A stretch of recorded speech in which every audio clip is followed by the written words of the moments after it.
Okay, we were just talking about the previous podcast we did live, which, by the way, those are fucking fire. I love the fact that we do those now. That's I mean, just like seeing how like lifting or like the powerlifting sport has progressed, like having that immediate interview after people compete while things are still fresh in their mind, it's really cool to see.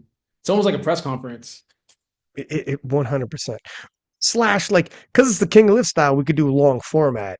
But having, like, when I had, like, men's podium and you could flush it out and they're talking about the battle back and forth, or I had, like, the women's number one and two, Agatha and Carlene, and they're talking about it. It is good. However, people did not sleep.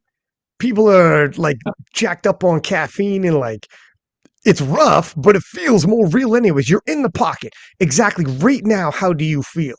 A week later, you gather your thoughts, the future plans or whatever become more clear. Yeah. In the moment, it's fresh as a daisy. Like, how you feeling right now? Some people are feeling great. Some people are feeling shitty. Here's the thing. Here's the thing I'll give you right now that needs to be said.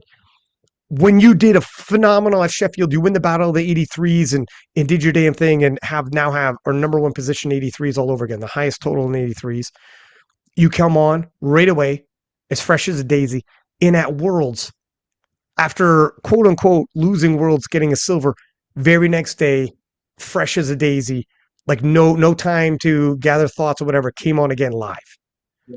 Yeah. Win or lose, win or lose, you step up and like because you know this is fans want to hear it. Not just Yeah. when you win. They want it when the fighters or the team or whatever sport lose.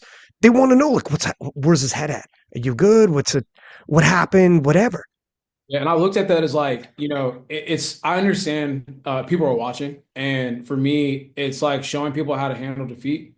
And I Mm. knew, like in that interview, I knew what I was gonna do. Like in terms of just like sitting there and seeing the people I just competed against, and then especially the person that just beat me, it was more so of just like this is, you have to embody every single thing that comes with losing.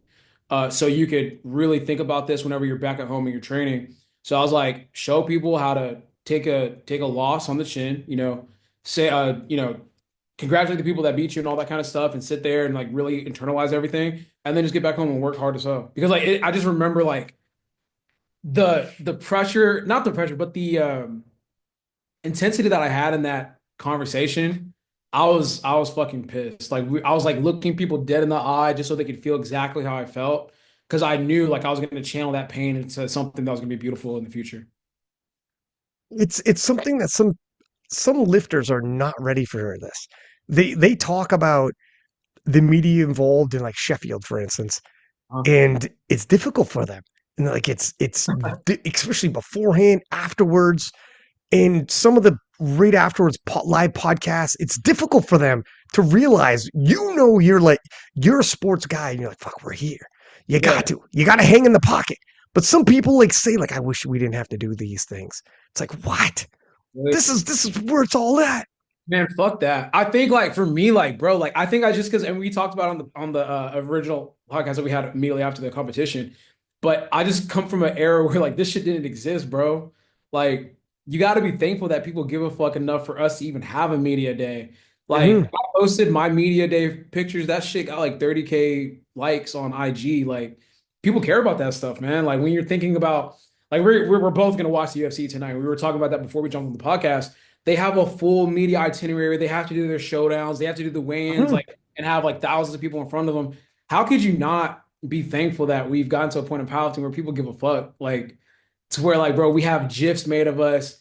We have the media day pictures. We have the interviews. Like, people could not give a fuck. And part of the reason why SBD is able to shovel out money to do this type of stuff is because people give a fuck. So to me, Mm-hmm. it should be an obligation. It should be like something that you're thankful about and something that you're willing to do just off the cuffs of it. But I think it's just for me, I just have a different perspective because like I just remember dreaming about shit like this, and now that it's in front of me, I'm like I'm gonna take full advantage of it. 100%. Um, I remember way the f back before the powerlifting commentary. I was on a reality TV show for one season, and we did a press junket. And I was six pack Lapadat on the reality TV show, and they brought me in to like a studio in Toronto, downtown Toronto. So you do a press junket. You sit there in a room, and they rotate press that come in, set up, ask a bunch of questions, leave. Come in, set up, ask a bunch of questions, leave. Different press. This is back, dog, when there was like magazines doing it. We go on the roof and they take pictures of you on top of the roof and Toronto's in the background to like I come in live and they're based in like Vancouver on the West Coast, and I'm like, we got six pack lab at a six pack, and they're asking the same questions like day, all day, different publications, whether it's newspapers, television shows, or whatever, asking all the same questions over and over and over and over and over all day, like 8 hours. And then at the end, they're like, fuck, man. Some of the guys were like, so sorry, man. I know everybody hates this, like doing these press junket things. And I'm like, what? Hates? Yeah. This is the coolest shit I've ever done in my life. Like this, I felt like oh, this is amazing. Yeah. Like I just hit like all the different publications in one day and all the reach we're gonna get in one day. And this is like a dream. I was like buzzing. And I'm like, fuck, like I don't they're like, how many some of the guys who stay in the room with you are like, God, how many times do you get asked that question? Like, how'd you get the name Six Pack and all this shit? Like you said the same story 20 times. Must be exhausting. I'm like, nah, not even. I It's think, appreciation.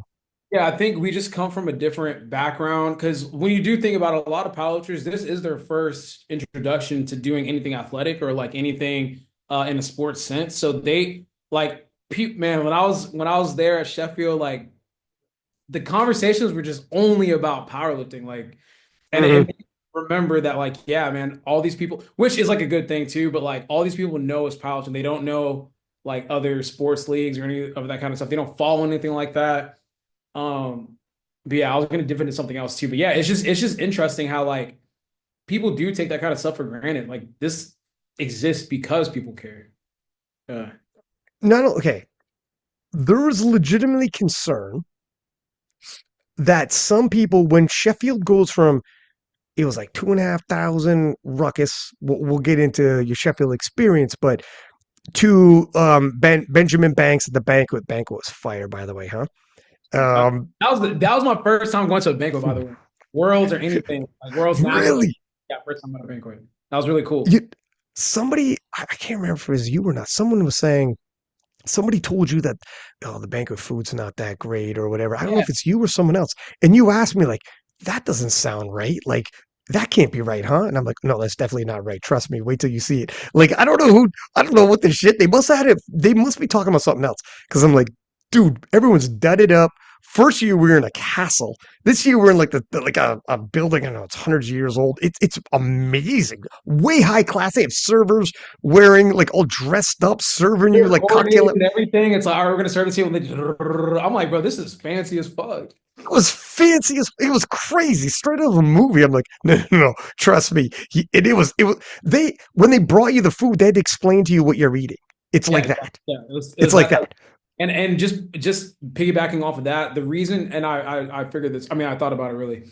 The reason why, it was a lot of people telling me the food at the banquet sucked. And I'm like, damn, like what, like why? Like why does it suck? It's because when you think about it, like what powerlifter is eating nice food like that? Like what powerlifter cares to do shit like that? Like they don't, it's not like, I'm not saying like they can't afford it, but I'm just saying like I just feel like that's not A lot of interesting. them probably couldn't afford it. I wouldn't be fucking that very often. Yeah, yeah. Right.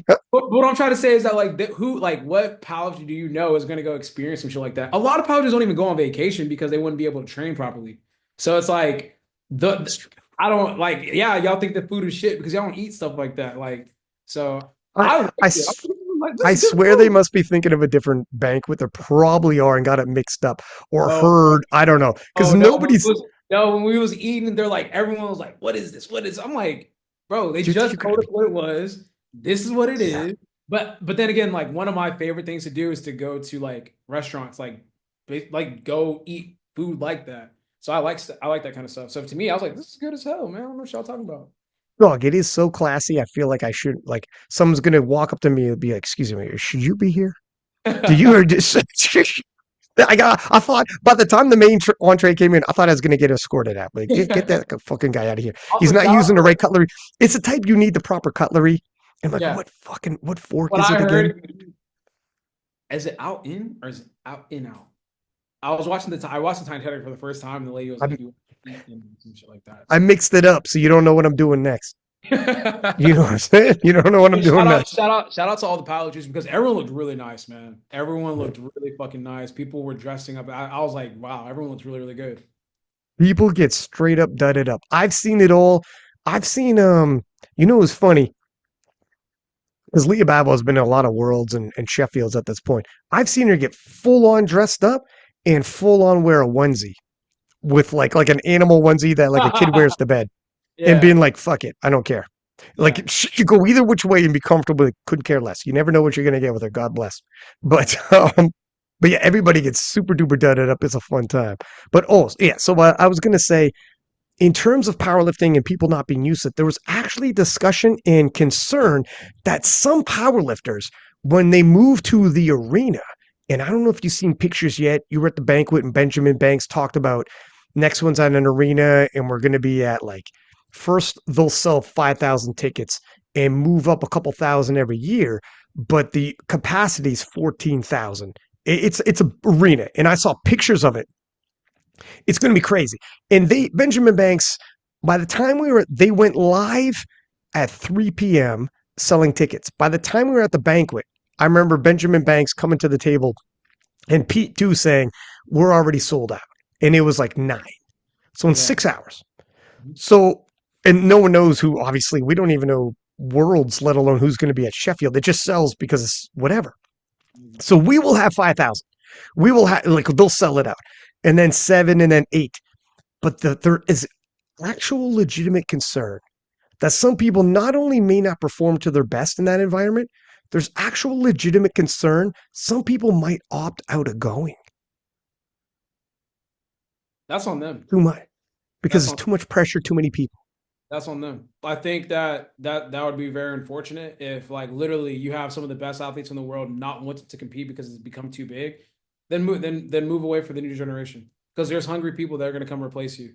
And you might as well Mm. just stop, to be honest with you. Like just hearing that actually irritates me. I'm not gonna lie to you. Just because Same. like from once again, bro, I come from a different perspective. Like we didn't have this shit. I came into this sport hoping that we would get to something like that. So move on. Yeah, just quit, leave, and then let someone else that's more capable because that's what sports is. Like you want to be like these professional sports leagues.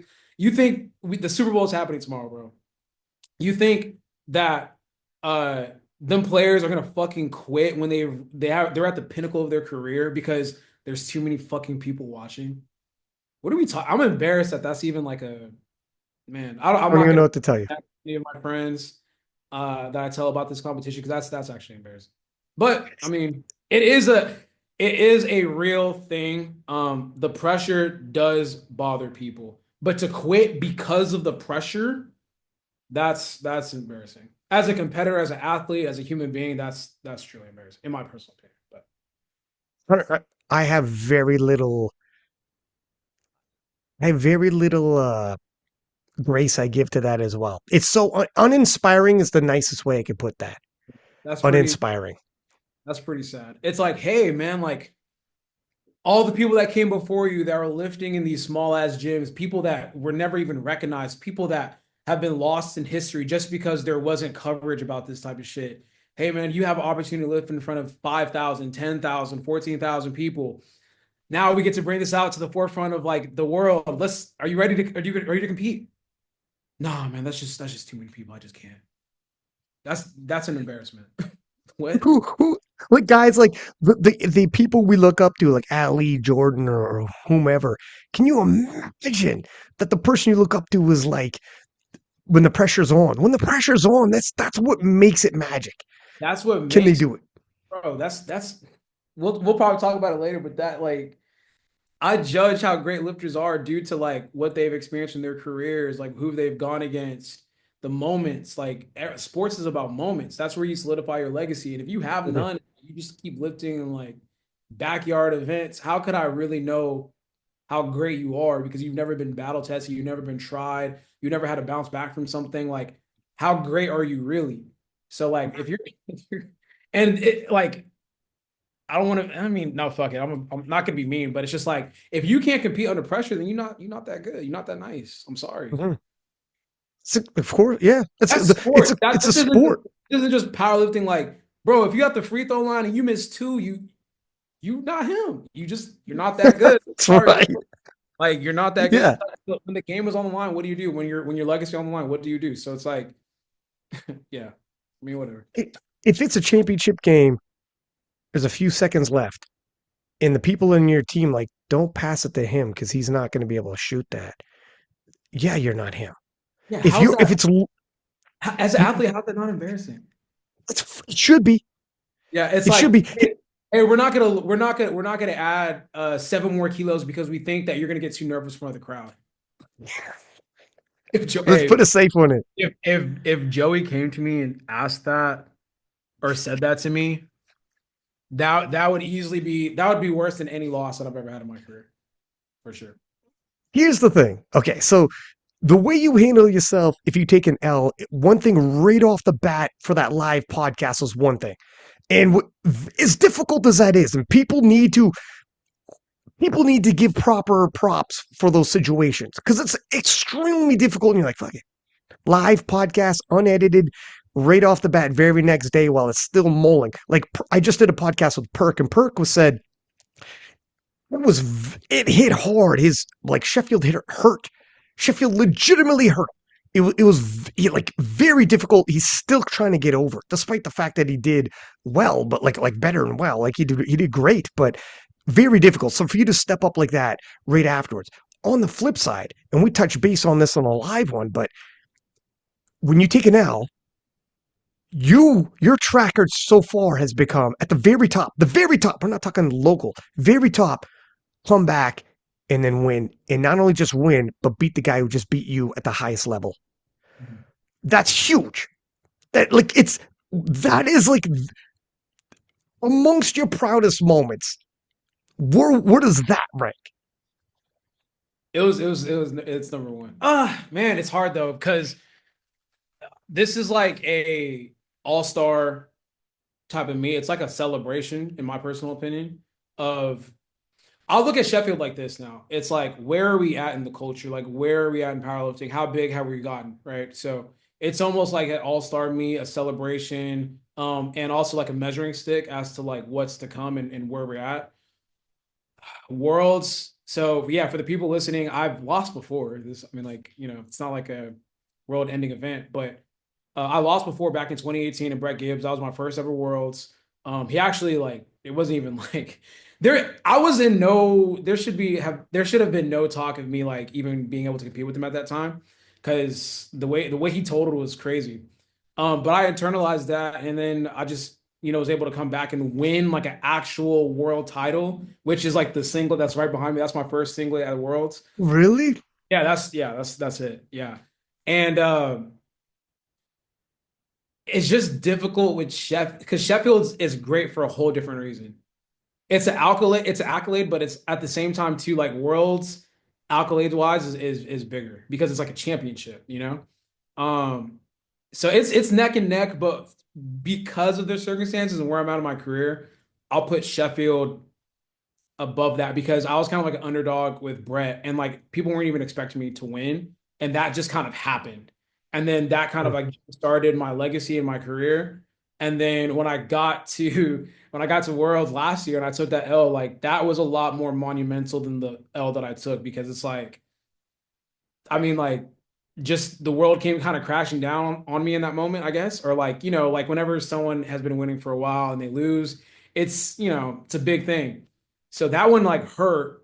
And to bounce back and to come back and be the guy that just beat me, and then also just do it on like the biggest stage of powerlifting. Yeah. Damn. Yeah, that might be number one then.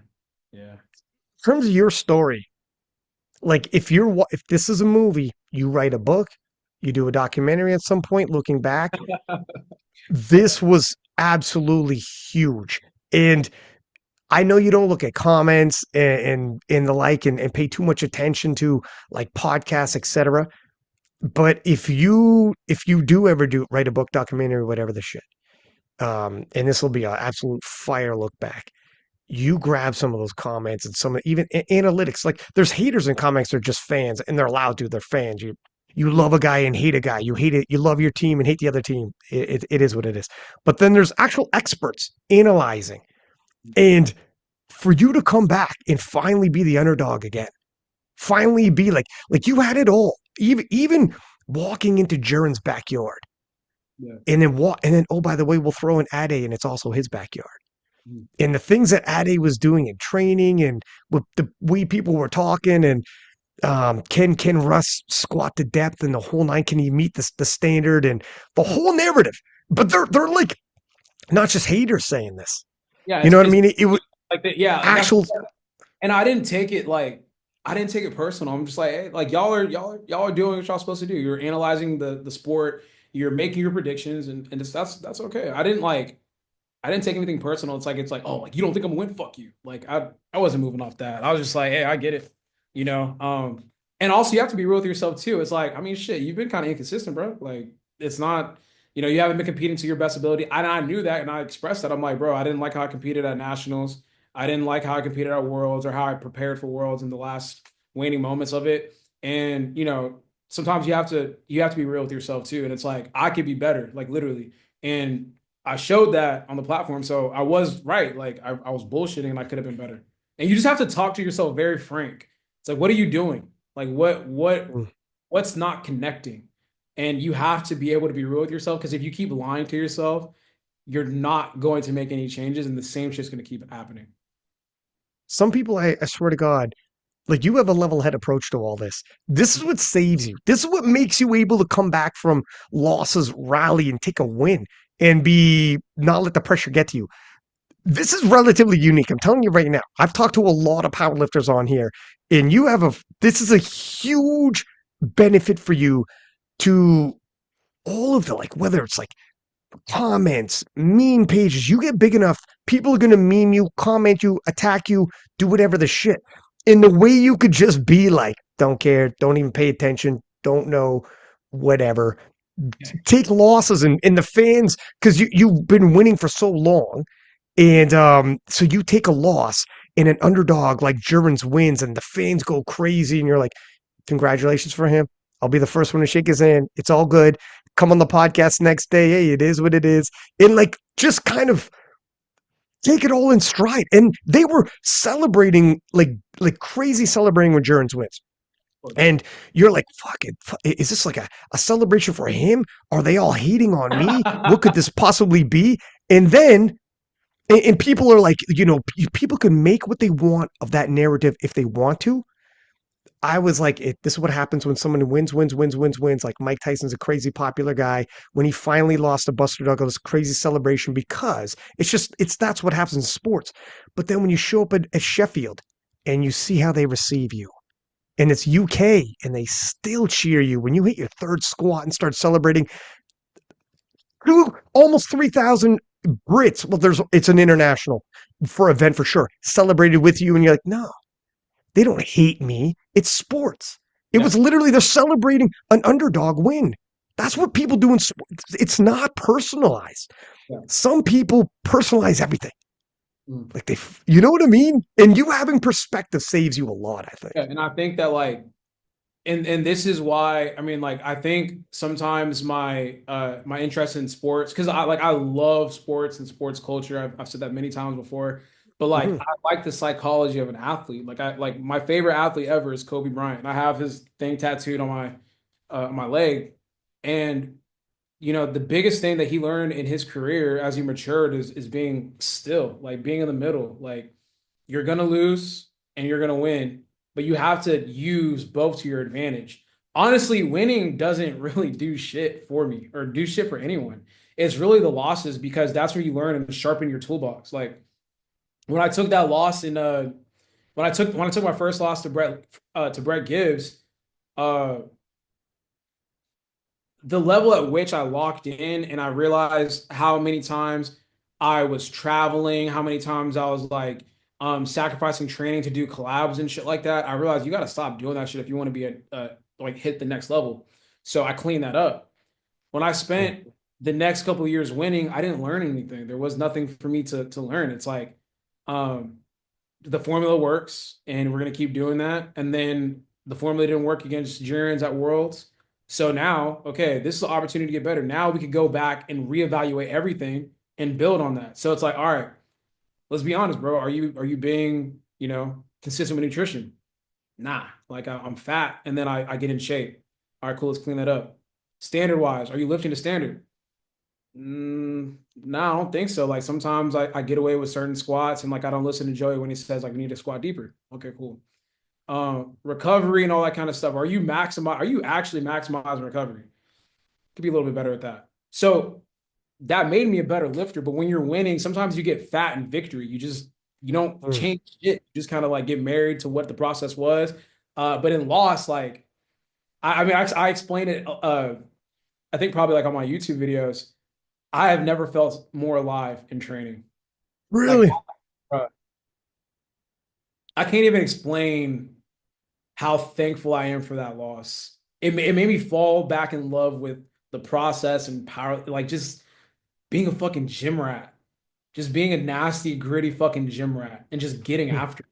And it made me so, I fell back in love with everything so much. I'm like, damn, man, it sucks that I needed that to get to this point, but I'm thankful that I got to this point through that. Man, and fuck, training is still fun now. And like I've mastered that element of that. So now it's in my toolbox.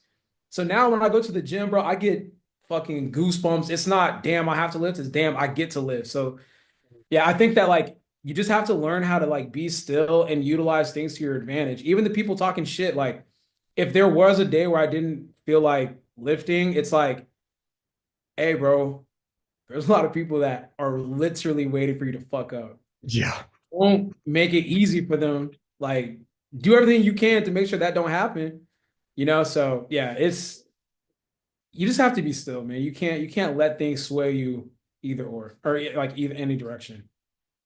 It's kind of like I remember Celine the Machine at one point when she was going head to head with Sam Calhoun, Mhm. consistently in the US APL. And she texted her husband. She was having a shitty day, hadn't slept, super tired, and was just like she was going to skip it, kind of like you were talking. She texted her husband and goes, "Give me a reason to go to the gym today. I need it." And then her husband texts back, "I bet you Sam Calhoun went to the gym today." And That, she go text. She showed the screenshot. That did it. yeah, Did it. Yep. yeah. Thank you. And, Yeah, I'm and I don't there. know if this is corny or not, but like I have damn, I don't maybe it got stolen whenever they stole my backpack. But I had an SD card that had actually no, it's on my phone too. But I had an SD card that had the footage of me backstage, like crying to my dad and just like the loss and like the raw emotions of it. And if I wanted to cheat on my diet or I was like contemplating maybe like waking up maybe an hour later and getting my day started and fucking on my training schedule, I'll look at that video or look at that SD card and be like, look at what you're fucking trying to do right now after this happened to you. And it's like Mm. this is who you are. You keep telling people like get better and persevere and all this type of shit, and you feel this way, you should be embarrassed. So like that shit gets me going. And when I'm in the gym, I'm talking shit to myself. And like I've said it many times on this podcast too, like the gym is more pressurized to me than meets. Because I know Really? I know what's gonna happen at the meet because all the work is done leading up to that point. What makes me nervous is, what am I doing inside of the gym to make sure I'm prepared for that moment? It's the preparation that makes me nervous, not the actual moment itself. It's because the time healing all wounds is good for life. But I swear to God, I have friends I've been friends with forever, right? And I remember at one point I had a friend. This is just an example. I'll bring it back to you for in a second, but I had a friend who, at the same time, the girl, longtime girl he's with him, they broke up. He lost his job and he had just bought a house. So Oh, we went from two incomes to one, lost his job, and just bought a house. Didn't know what was going to happen in the future with any of that.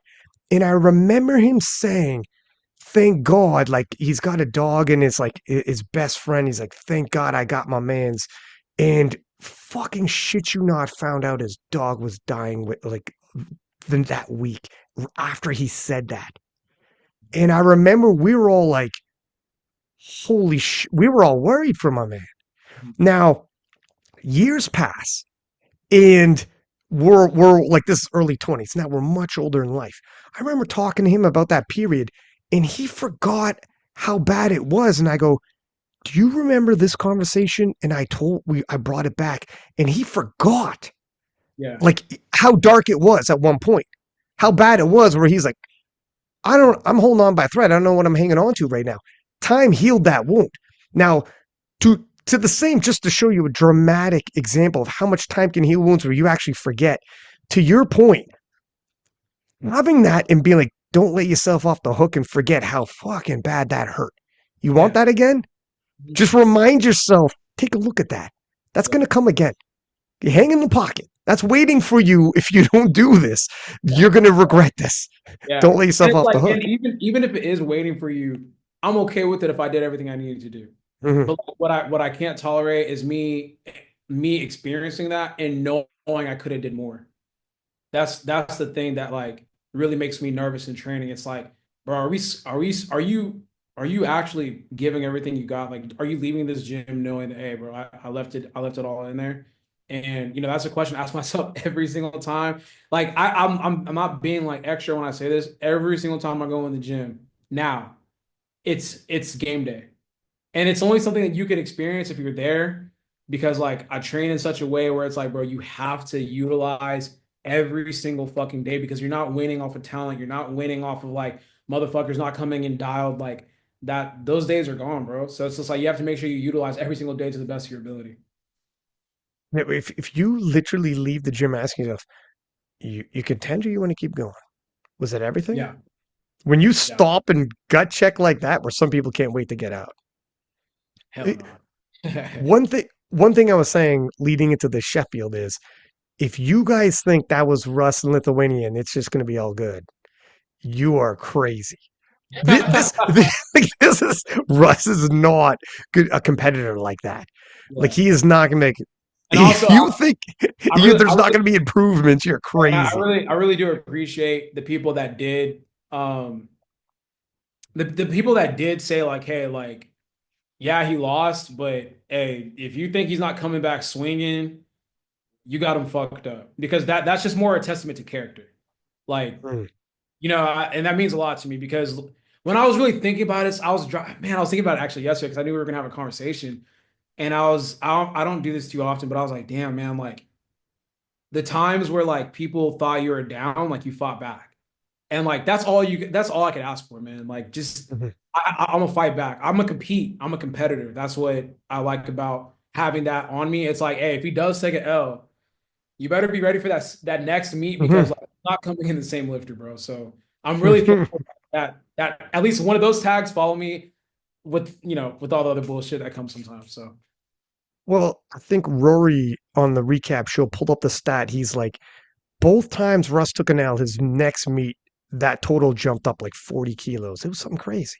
yeah, It was like, or 30 some odd it could have kilos. It jumped was up crazy. another 40. It was crazy. Could've been And it's like, it's a proven thing. A lot of people talk that I got that dog in me and whatever, but it's like, sure. But the proof is in the pudding, huh? And that's where having a long, dominant run like you did is good. Definitely good. And I remember Penna saying, I wish I was that champion that had like Russ that won like 5 years in a row and was like dominant. And when I showed up, people like, oh, I guess he's definitely gonna win. He's like, I wish I was that guy. And I was like, it's good. Like that, it's good to have that, but also needed for a good story, needed for like the documentary piece, like The Last Dance style. You you needed. How much was this a huge piece of your story that to lose in Lithuania? Everybody reacting the way they have to react like that.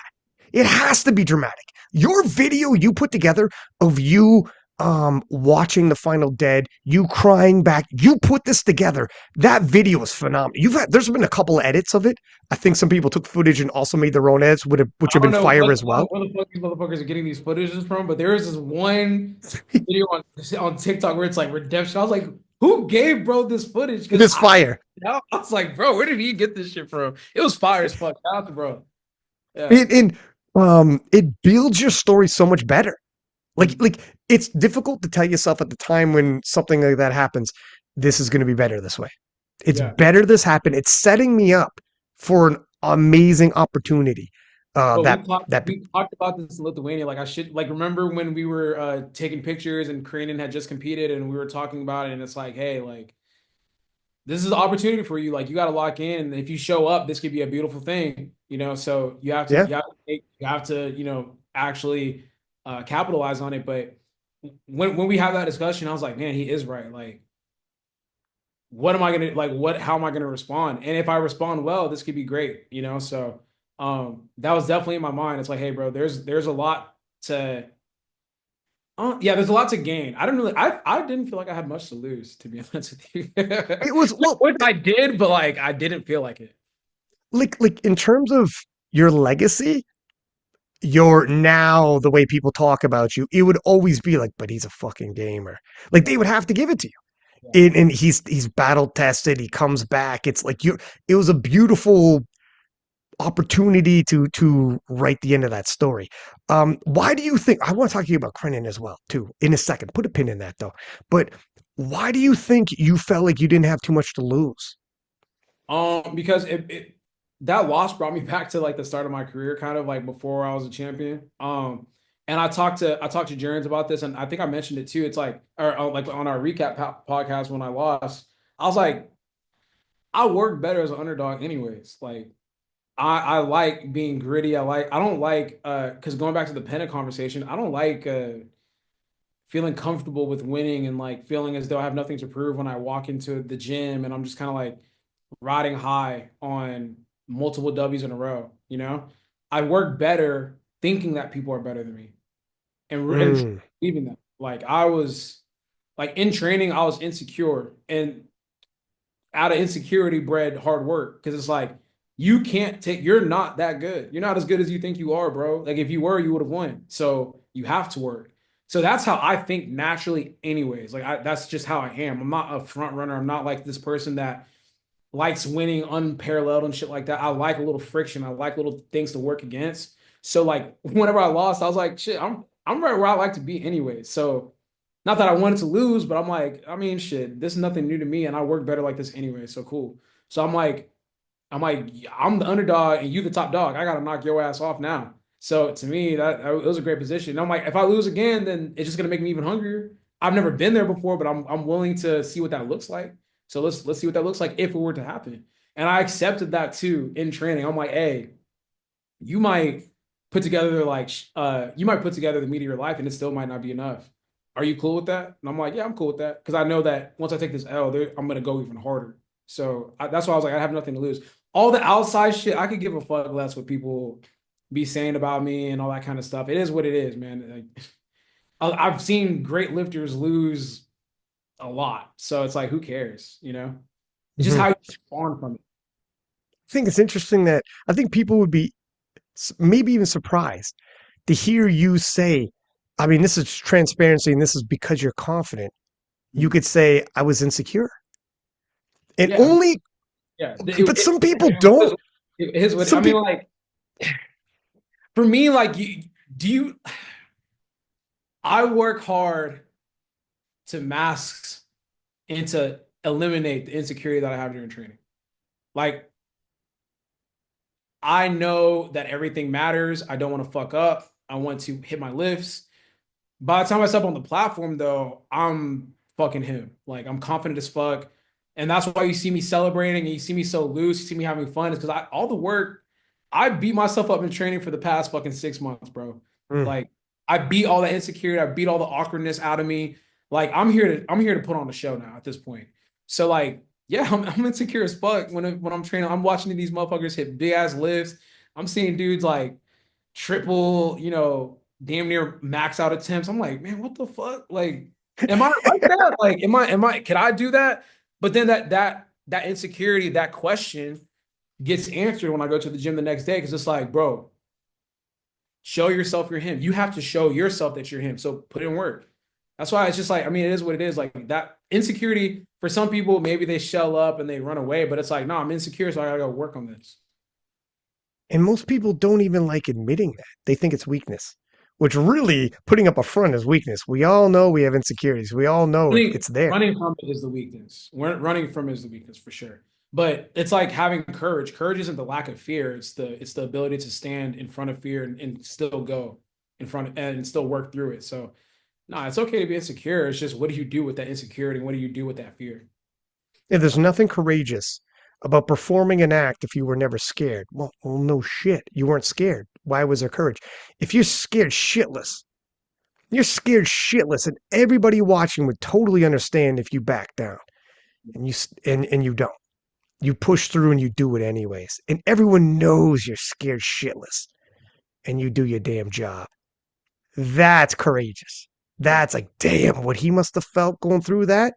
And he did it anyways. And that's why Lithuania set it up. That's why you need that. It's not inspirational if you're winning by 20 kilos all the time, but it's like, Yeah. you know what I mean? Where it's like, it's good, it's dominant. But when that happens, Lithuania, not to be like Wilco, who's like, I think it's Wilco, I might be butchering his last name, who's like, good, good. You take an L or something bad happens, good, good, good, good, good, good. Now let's see. Now we got an opportunity here to make something happen. Yeah. So anyway. So all that to say, oh, before we get into Sheffield about Cranen, you're talking about Brett Gibbs, and you were like, I was doing collabs, flying all over, being an influencer, and then decided after the Brett Gibbs thing, I'm doubling down. I got to double down, have an opportunity here, and like the rest is history. It's what I was thinking craning for last year's Worlds, where I'm like, my God, what the amount of talent she has to have hit the podium and do 585. And if she doubles down in powerlifting, but I got no idea I know she's on the flex squad as well, but I don't know if she's decided to double down yet or what the hell. But if she ever freaking did, I would love to be like, please, please, I want to see what's going to happen if you did. I was talking to her at the gym before she actually flew out because she's doing the Lift Miami event right now, literally as we speak. I told her, I was like, you have to make a decision. Like, you have to. So it's just tough when you're young because Mm. I've been there before. I've done all that kind of stuff, and like now you can't get me out the crib to do shit. Like it's like nah, bro. Training takes precedent, and it better be like something that I have to do as like an obligation to the brands that I'm sponsored with, or like it has to be just something that's bringing in like bread or something like that. But like training, I now completely understand the importance of consistent, routine, purposeful, dedicated training. And when you stack up those days when you stack up those days multiple times in a row, and you have the talent to go with it, it makes you damn near unbeatable. So I was just telling her, I'm like, don't be afraid to say no. Like, don't be afraid to say like, yeah, I'm not flying out to the UK to do this photo shoot. I have to train because none of this is possible if you're not. Well, she's in a different boat because she's a content creator too. But none of this is possible if you're not taking care of business, right? So it's like you got to keep the main thing, and she just has to decide the main thing. She just has to decide what the main thing is going to be for her. But I think like I think when you're that young, you think you could do it all and still progress. But I'm like, my thing now is that bro, powerlifting is there's too much talent now in powerlifting, and people take it way too seriously now for you to skate by off of talent. Because like I was like, people have nutritionists year round. Like people and they're off season, they're either bulking or maintaining or whatever, but it's purposeful. It's not just like, yeah, I'm just eating fucking. We've seen the era, bro, like where you just fuck around. People are like posting that they're going out to eat and doing all this bullshit. I see a lot more people talking about their nutritionists and talking Mhm. about how like how they're getting their calories in. So it's a year-long sport, and you have to make a decision, or the decision will be made for you. So it's like that's what I was trying to express to her coming from like the old head age, it's like, hey, I've been there. I know what it's like. Just don't be afraid to say no. Like if they're asking you to do some shit and it's gonna interfere with training too much, just say no.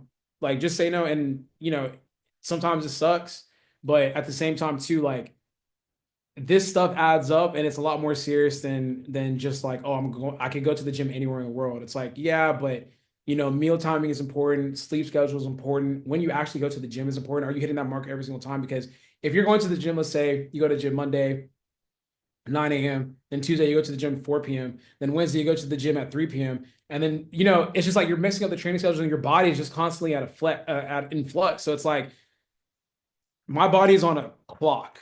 I wake up same time every single day. 5:36. I start breakfast at 7:15, finish up and clean up by 7:45, 8:30ish. I'm leaving my apartment to get to the gym. Around 9 o'clock, I'm warming up and starting my workout. And then by 10:30 to 11, I'm finishing up the main compounds of my movement. And I know how the day went.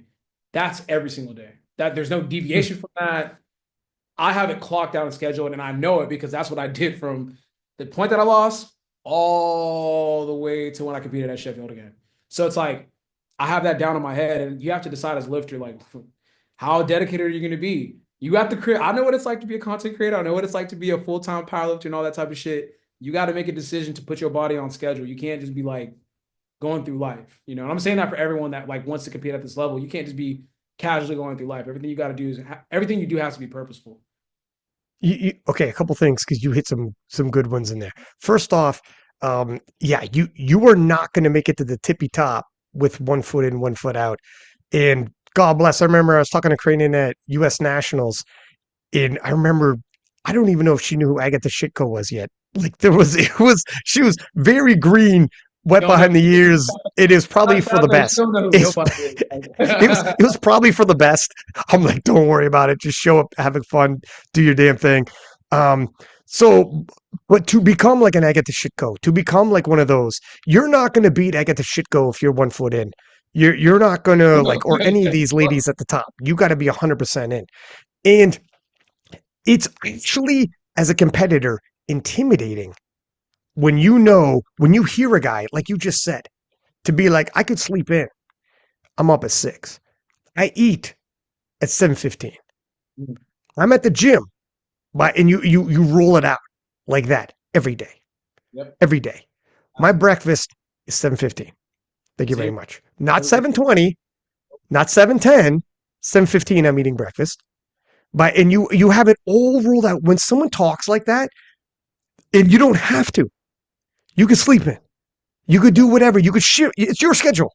Yeah, it's my schedule. Yeah. That's intimidating. But also, That's too, when. like, yeah, I think like people don't, maybe because I fuck around a lot on social media. Like when I took that L, bro, I was like, nah, we're not doing this no more. Everything is regimented, everything is detailed. Every 2 weeks, I go see my body guy. I'm check Joey. This is like the most locked in with training. Me and Joey don't really talk training that much. Every day. I send Joey Really? every single fucking day. Joey could go on his because we communicate through DMs, which is weird.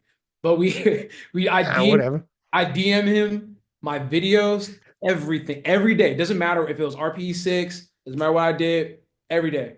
He has a log from basically like when I lost to he's seen everything. See, Everything. like, imagine if other people heard before Russ was doing this, afterwards, and you start talking like that. That is actually how you bully and intimidate somebody if you're an athlete. Mm. That's how you do. That's more scary if you hear like, well, before he was doing this, now every day, Yeah. every set gets sent to Joey, and Joey's got to give. Was it good? Was it high? Was it depth? How you like the lockout? Did it move like you wanted it to? What do you think? Everything. I want it all. We Everything. even, we even got to a point where we was communicating while I was training, which I don't fucking do. Once I step inside the gym, bro, you can't even people in real life can't even talk to me. Mm. But I was like, nah, man, Joey needs to. So I remember one deadlift session, literally on the phone. Okay, yeah, I'm about to do it right now. All right, hold on. I'm not on the phone like that, but I have my earphones in. I was like, No well, shit. yeah, I was like, give me 2 seconds. He's like, let me see 529. I was all right, I'm going right now. Like he just hears grunting. Okay, video coming right now. Sent it to him. He's like, all right, wait 8 minutes, wait 10 minutes, go again. Let me see 551. All right. Then we just talk about some other shit, kind of shoot the shit a little bit. All right, hold on, wait, I'm about to go right now. All right, cool. Boom, boom, boom, boom, boom, boom, boom. All right, send it to you. What do you think? That's good. Stop right there. All right, say less. All right, bro, I'm gonna catch you later. And then hang up. We was not doing that before, bro, like at Mm. all. Like sometimes he would have to check on me. He's like, "Yo, how's training?" Yeah, it's going good. It's all right. You want to see like, do you want to see any videos? Like, sometimes he'd see shit when I post it. Most of the times, actually, it's just like, Mm. "Yo, oh shit, you did that today." Then he'll hit me up. Okay, like we need to work on this X, Y, Z. But it's like, nah, he sees it now. He sees it before I even post it. So yeah, Well, that's the difference between when you're winning by 20 kilos yeah, or you just lost. He's You're like, winning by 20 kilos. It's like, I just hit a squat. You want to see it? Do you want me to see it? Yeah. I mean, I think we're all right. You know, I remember you going in me like, man, I was pretty fucked up. I thought I was pretty vulnerable for a second there. I thought I was vulnerable, won by 20 kilos again. And you're like, you can only help but have confidence level of, yeah, I don't think we got to check in every day. Thank you. You know Yeah. what I mean? I'll eat Fruit Loops at 10:30 and get to the gym by noon. Literally. That's how that happens. And when you were talking about doing everything, like Crandon trying to do a little bit of everything. I don't know if you've seen the video Delaney made, and it had the guy. He's like a famous motivational speaker. I forget his name now. Where he's talking about I'm a sniper now. Okay. I'll tell you the speech. Okay, Delaney made a video and it's perfect. It goes along exactly what you said about Crandon. He goes, and it shows Delaney is training and whatnot, and the guy in the background is giving in the speech saying, I have a friend, and he was telling me for 3 days straight, his friend is a sniper in the military. For 3 days straight, he'll stay in the same spot, 3 days straight for a 5 second opportunity. 3 days straight, and you know everything he has to do, and he'll do it in that spot for 3 days for a 5 second opportunity, and he'll take his shot. 3 days straight. And you're running around trying to do everything and anything under the sun, trying to get so many things done, and you're not focused. You're not focused. You're not focused. I'm a sniper. You will not beat me because when my opportunity comes, I'm going to take it. You think you're going to win when you're trying to do everything? I'm a sniper now. Yeah. And that was his point of like when you're in there, that's the focus, that's the locked in. Nothing matters. I'm not doing anything else. I'm staying put on this straight until my opportunity comes. Yeah. And when other people are jumping around trying to do a little bit of everything, if your competitor is you, good luck. When you hear your competitor is 7:15, breakfast is served. I serve myself, thank you. That's not you. If that's not you, if he's a sniper and you're not, good luck. And that comes from me seeing that other motherfuckers are becoming snipers. Like, I'm listening to what I mean, like Goose, shout out to Gustav, man. His IG stories are motivational. And I mean that. Like when he's eating and he's like, guess what I'm eating today? Steak and rice. Mhm. Oh, it's a little different today. Steak and rice with a little wrap. Like, like, Yeah. and I'm like, this guy is a sick fuck. And like and when I say sick fuck, I mean that with all respect. It's like, oh, he's insane. He has a screw loose. He's so dedicated to the process. He doesn't give a fuck about food. He looks at it as a way to make him a better powerlifter. And it's like, I'm a fat fuck. Like I love food. So it's like, damn, man, can you commit like this? Can you be this militant about your nutrition? I'm gonna have my Chick-fil-A on Saturdays, but can you be this Hey, man. Yeah, you can got you to be live. can you be this militant during the week? And I really had to ask myself these questions. It's like, bro, you say you do all this shit, but like I see real motherfuckers on IG. Shout out to Gustav and Alba too when we spoke when we were in Over in Worlds. These guys are actually doing what you be saying, and you not. Mm. Stop saying and just start doing. And you just have to realize, bro, like it's not a game no more, man. Like you have motherfuckers eating they don't give a fuck. They don't even go on vacation because they cannot train properly on Hmm. vacation. So I was like, what do you do for like fun? I was like, have you ever been on vacation? Like, I can't wait to go. It's like my thing is like, I can't wait to go to a warm spot and have and like be drunk on the beach and have some tequila. And she's like, no, I don't really do that because like if we went to like Mexico or some place like that or somewhere warm, like there just isn't a gym that has kilos and like power bars. And I was like, yeah, nah, me too. Yeah, like who would want a fucking vacation? Like what? But it made me realize I'm like, nah, man, these motherfuckers are fucking dedicated. And it put a mirror to my face and it's like, you're not. You should be able to say that you're the most going back to a post I made, hardworking, dedicated. Oh, And it's oh, maybe you're not that motherfucker that you said you was, bro. So you have to. I had to answer that question. But yeah, I think a lot of people don't realize that, bro. Everything you do, everything you consume, down to the media, the environments you're in, the people you hang around, that contributes to what happens on the platform. If you're constantly consuming negative shit, that shit's gonna show its face on the platform, bro. Or like if you keep looking about what people say about you or you're inconsistent, it's gonna show up. So make sure you're locked in. Became a sniper after Lithuania. Oh yeah, for sure, 100%. I can You, say you, that without a doubt. yeah, yeah. You know, it's funny you said Elba. Like, so I've met her a few times, but she was at Junior Worlds. Me and Gavin were doing commentary. And I remember we went, like, we walked into the town, Gavin, and Alba, and she was in the crowd writing. And I was like, hey, what you doing? She's like documenting her day, doing a diary, how she feels about certain things, documenting her steps. She was like, I'm like, are you going to be at the banquet? And she's like, oh, no, it's going to be a little too late. I need my, whatever, many hours of sleep. I got to be in bed by, and she's like 21.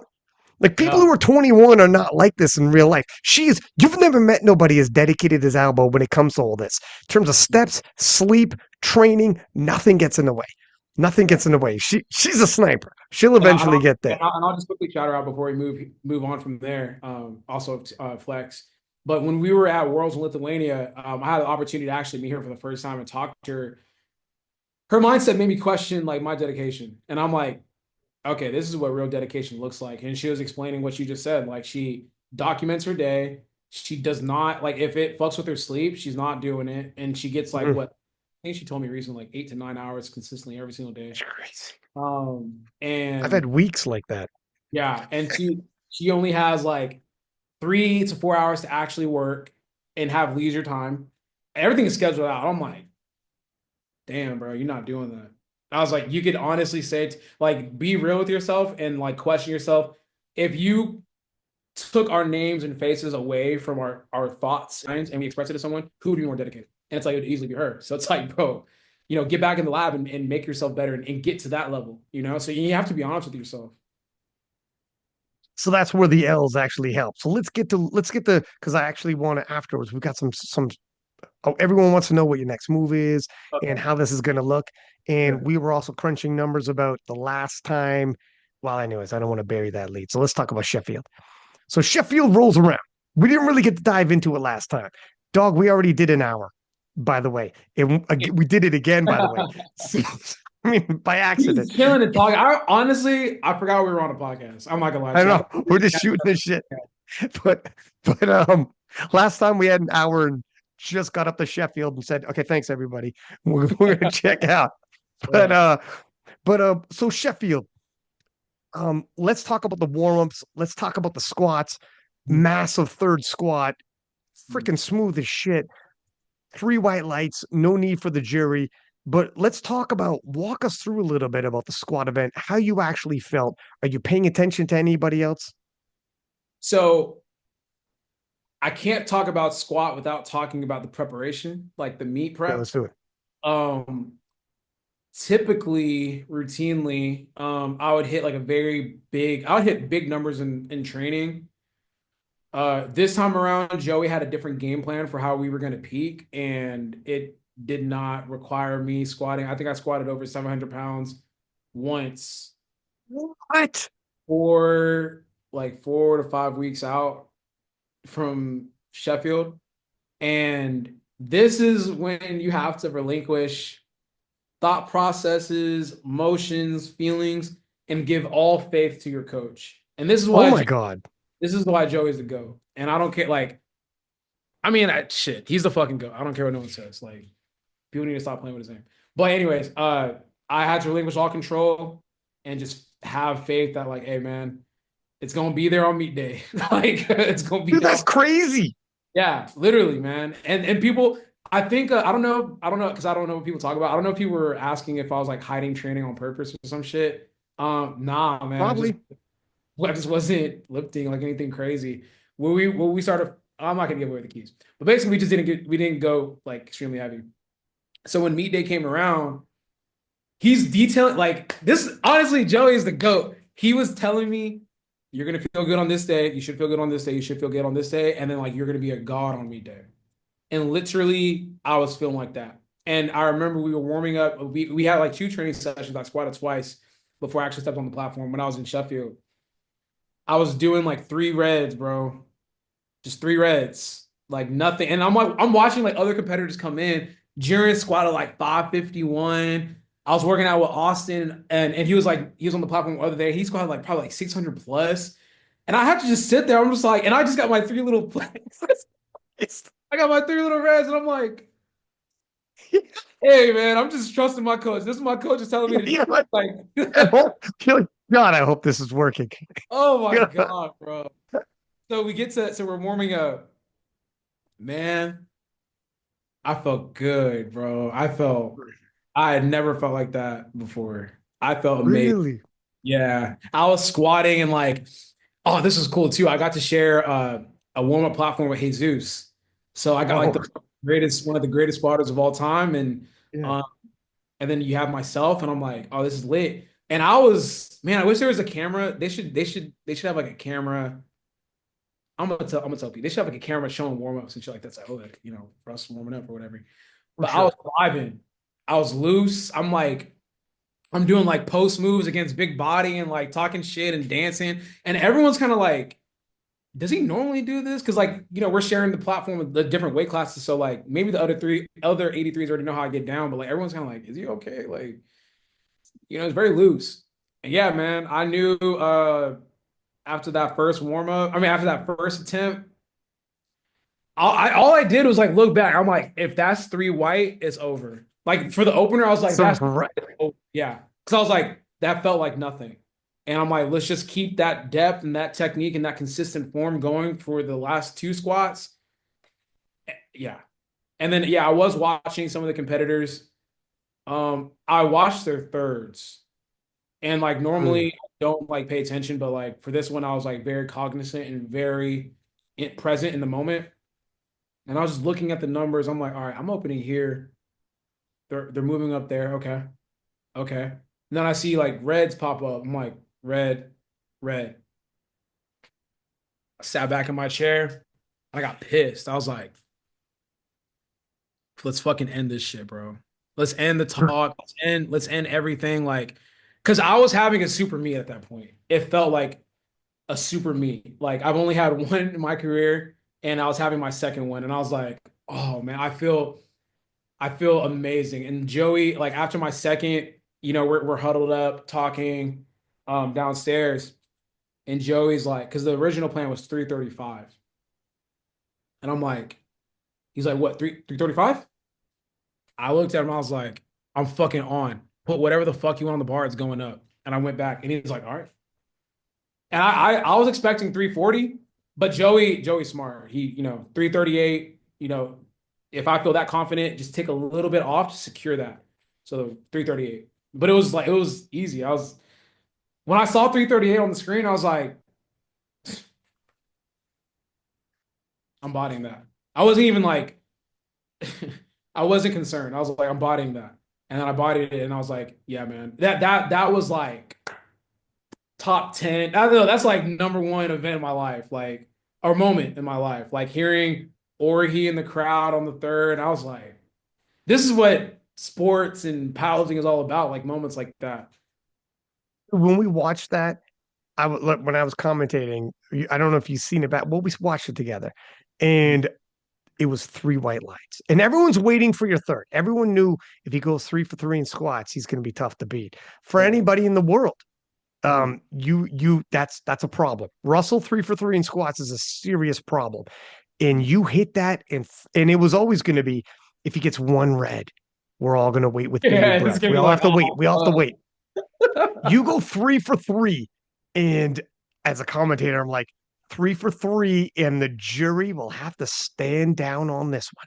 And you're celebrating Russell Orhii has arrived at Sheffield. It's the whole, and you're like yelling at the crowd, and the crowd's yelling back, and everyone's all hyped. And it's like, oh my god, it's game on. That was one of the biggest hype moments. That's when everybody knew like that was the battle can very quickly turn into a hunt yeah. if you let Russell go 3 for 3 and you don't go 3 for 3. You're in big trouble if that happens. And Um, as a competitor too, like this is where like I know we're not like impeding each other to accomplish our goals and accomplish our weights, but like you have to master the little tricks of the trade to like kind of like impose your will as much as you can on competitors. And I'm not saying it, maybe they probably didn't give a fuck, but for me, I saw blood. So it's just like if like you said, as a competitor, if you're competing against me on squat, you have to get your squats because you can't let me build a healthy lead, on squat. So I knew I'm like, bro, this is a real this moment right here, this one attempt. You've been doing this shit for 6, 7 months, bro. It comes down to this one attempt right here to really make it tough. I'm not saying like that closes the door on them, but like it's gonna make it really difficult. Like you're gonna have to fuck up tremendously Mm. for catch up. And that in itself is another pressurized moment within the pressurized moment. But I Hmm. welcomed it with open arms. I'm like, trust everything that you've done up to this point and just fucking go out there and compete. So like that was like that moment meant a lot to me, especially just like I know the conversation with depth. And then that's also just the biggest squat. Yeah, that's damn near the biggest squat that I've ever had in competition, regardless of weight class. So it's like, That's and there's crazy. more on there. Like if I really wanted to like go all the way out, I could have did that was like 338. I probably could have did like 342 and a half, maybe even a little bit more. It was a good squat. That was my favorite lift. Yeah, that was my favorite lift ever. The moment too, the Yeah, celebration, everything. It was a hell of a, I think everybody knew in the crowd and watching, like, oh shit, yeah, now it's on. And to your point, yeah, sure, it's not over, but at that point, if you let Russ go 3 for 3 on you, and you don't, so you don't match 3 for 3 business. You go 2 for 3 and he went 3 for 3. The deadlift you're going to be asked to pull, like Ade at the end, yeah. it's going to be a crazy deadlift. He's going to force your hand into some really bad situations. He's going to force you. And just to You even it you out, can't let that happen. and to even it out too, it's like if I don't go 3 for 3, it's tough for me at this Yeah, point. yeah, yeah. Exactly. It goes both ways. So it's like, yo, as a competitor, I have to get my 3 for 3, and you got to get your 3 for 3. And whoever doesn't get it, the momentum is gonna sway to that person, or sway away from that person. I also want to, you saying you had squatted over 700 pounds like once in training is crazy for a lot of people. Leading I up, know. I had that 760 like 7 or 8 weeks out or whatever that was. But after that, bro, it went it went downhill. Like there was no like that didn't even get close to touching that shit after that. Which is crazy. And for a lot of people, your faith in Joey, if you coming off a loss, and we keep saying loss, it was a silver, but like it's you, and so yeah, exactly. Like you're you, so a silver's a loss for you. But coming off a loss, your faith in Joey, and a lot of people, they fall when pressure comes. If you can't handle it, you tell yourself, I need to hit this in training so I can hit that on the platform. Mhm. Oh, pressure's coming, this guy's coming, this girl's coming. I need to hit this so I hit that. And they don't stick to the plan. Even if they got like whatever the coach is, it Mhm. doesn't, the pressure makes them overreach in training, Yeah. pull off of programming and training, and they don't do it. And it's funny. I just did the perk podcast earlier, and less is more often. Often confidence is knowing, no, stay on your RPs. What did your coach tell you? Did you push it because you told yourself, I'll never get to this on the podium or on the platform? Sorry if we don't hit that in training. You could have easily succumbed to those thoughts Yeah. and be like, no, this isn't, I have to at least do once or twice big.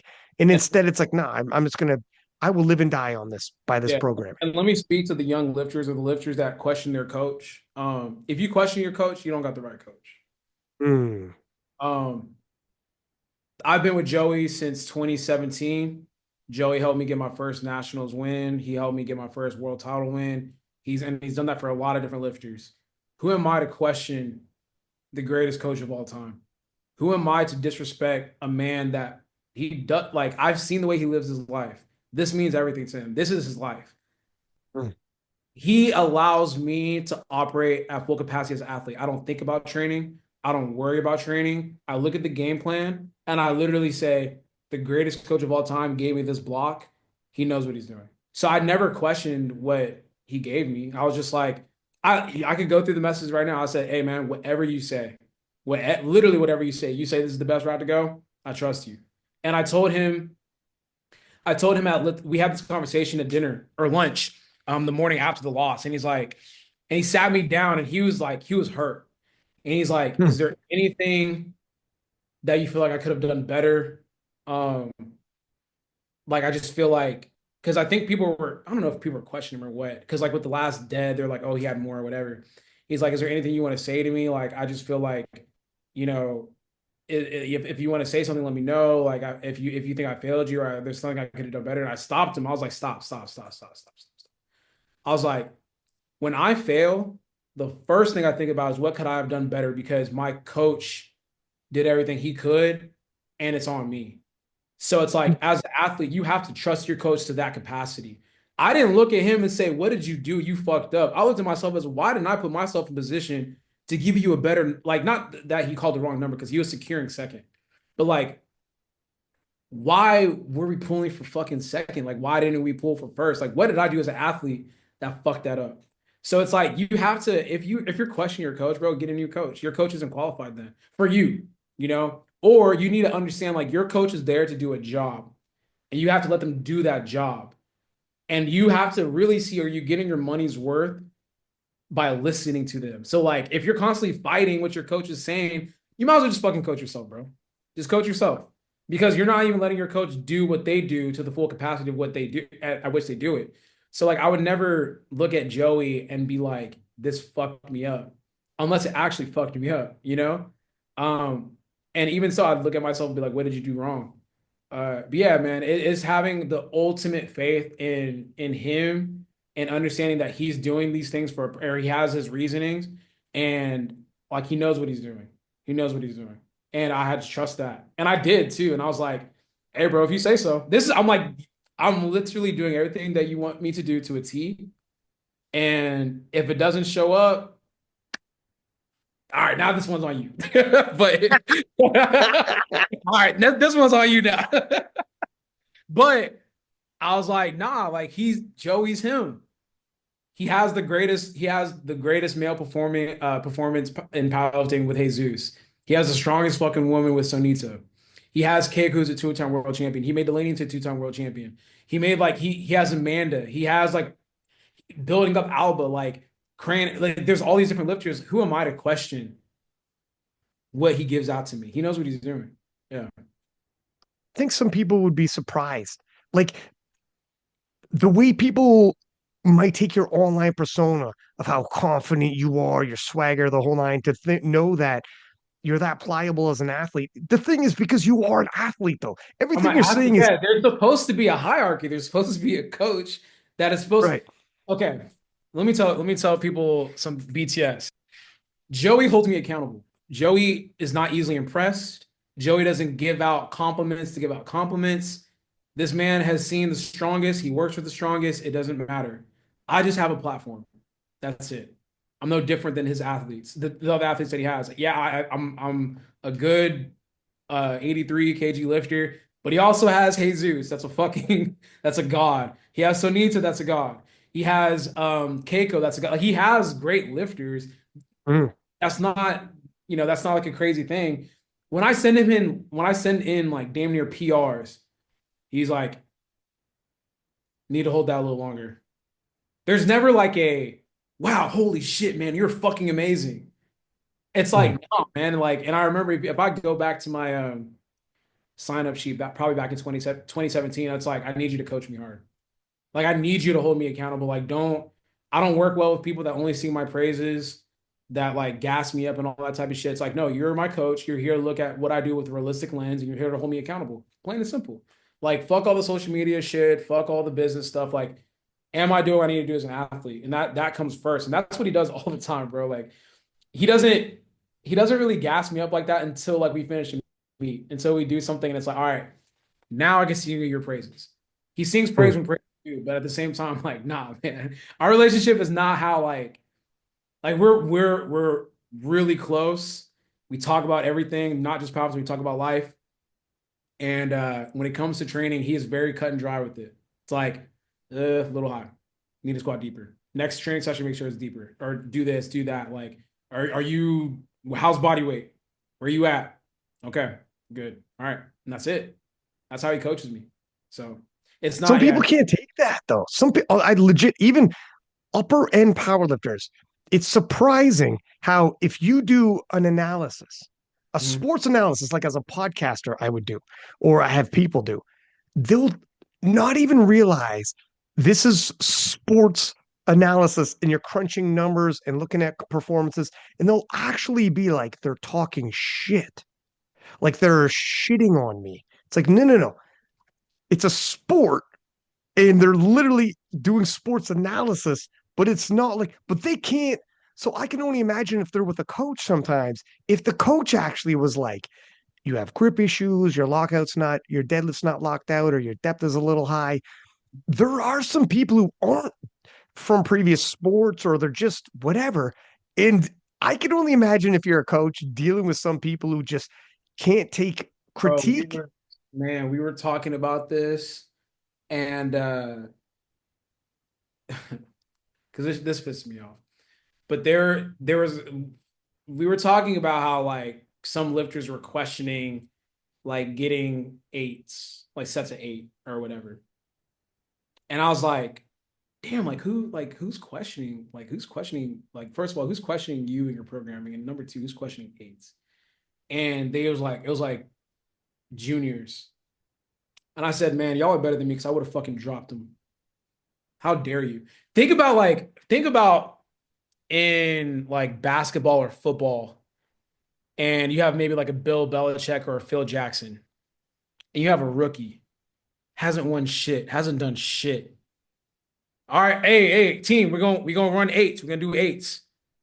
Nah, coach, I don't think that works.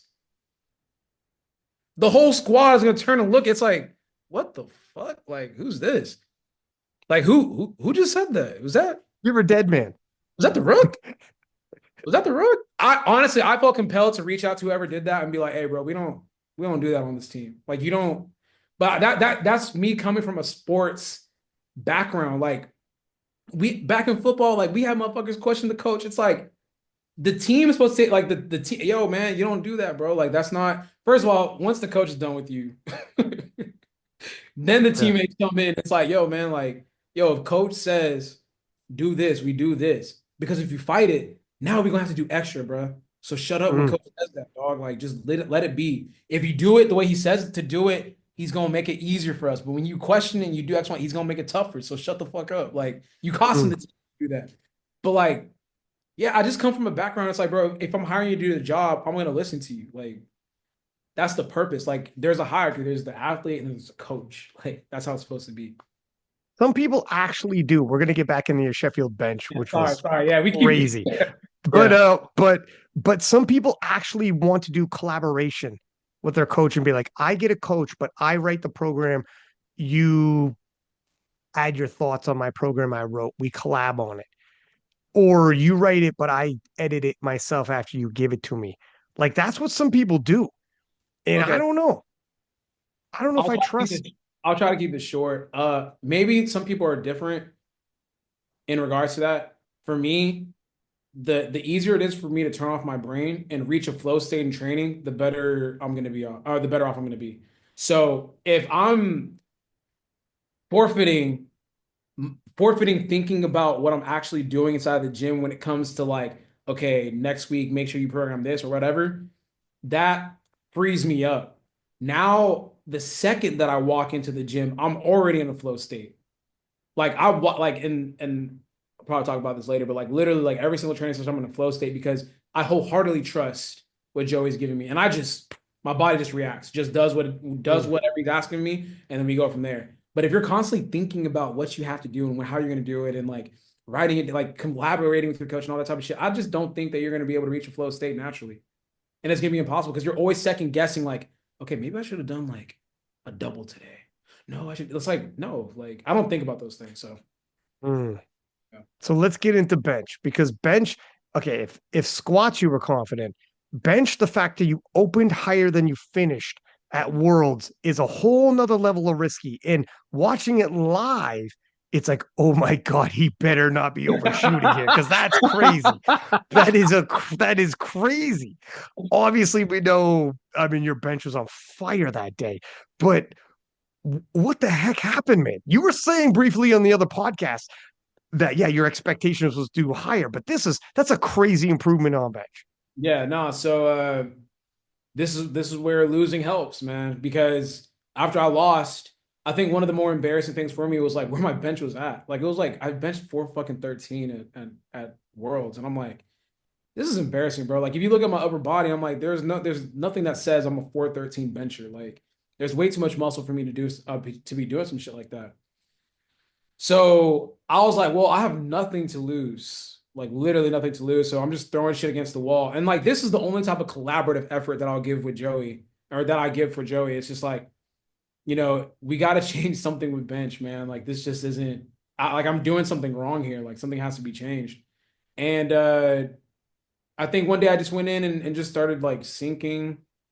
Like, I just got mad and I just started sinking. I'm not sure exactly what happened. I think I watched like a Meg Scallion video about her bench press and then maybe a Bob video because he was mimicking what she was talking about, I think. I can't remember.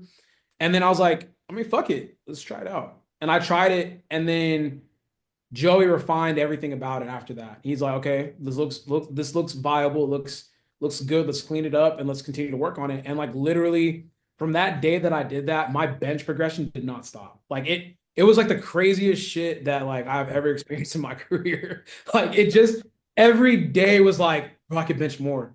Bro, I could bench more. Bro, I could bench more. Bro, I could bench. It just kept going and going all the way to the point where like I hit an unclean 463 at like 190 body weight, Holy 210 kg. shit. And I'm like, what the fuck is happening? I should have done this. Yeah, I'm like, what the fuck is happening? Like this was in me the whole time. Like, what the fuck? Uh yeah, so it was a crazy experience. But yeah, we literally just changed technique. It's great. Well, so first off, for you to be doing this so late in the game to be like, I just learned how to bench press. Yeah, Like just this prep. This yeah, prep, I learned how to bench press. You yeah, never know. You'd be like, I could have been beating these guys by 30 kilo margins instead of 20. yeah. So going back to bench too, like this is where things get kind of fucked up because I was like having a super meet, but then immediately after I get downstairs to get back into the warm-up room, start cramping, bro. I remember because I Mm. was trying to take my knee sleeves, and then I went to go like this, and my hand goes, and I was like, Oh, oh, I was like, oh shit. And but I'm trying to be low key because I don't want like my competitors to be looking at me and like see some shit. I'm like, mm. it's like, okay, just the hand, we're good. Just the hand, we're okay. We could muscle through that, we're good. So I start taking off my knee sleeve, and then jump, my leg. I'm like, oh fuck. I was like, you have to be shitting me. I was like, okay, we're still good. Just hand, just leg. Don't really need my leg to flex, like, hyperextend anyways. I'm not deadlifting right now. We're good. So, all right, Russ, time to warm up. I was like, hey, I was like, hey, body, come here. Because body was handling me, and then Grant and Mikey too. I'm like, hey, come here real quick. I was like, um, don't freak out. Like my hand, like I'm starting to experience cramps right now. Like, is there any way we could stop? Like, is there any way we could stop this? Like, what? Because in sports, bro, when you start cramping, it's kind of like GG's, bro. It's like game over. Like, good game, bro. It's done. So I'm like, Really? yeah. When you cramp, when you start, have you ever cramped before in competition? Yes. Once it Yeah. starts, it's kind of hard to get over it. Like, Unravel it. Yeah. yeah, it's kind of like it's hard to reverse it.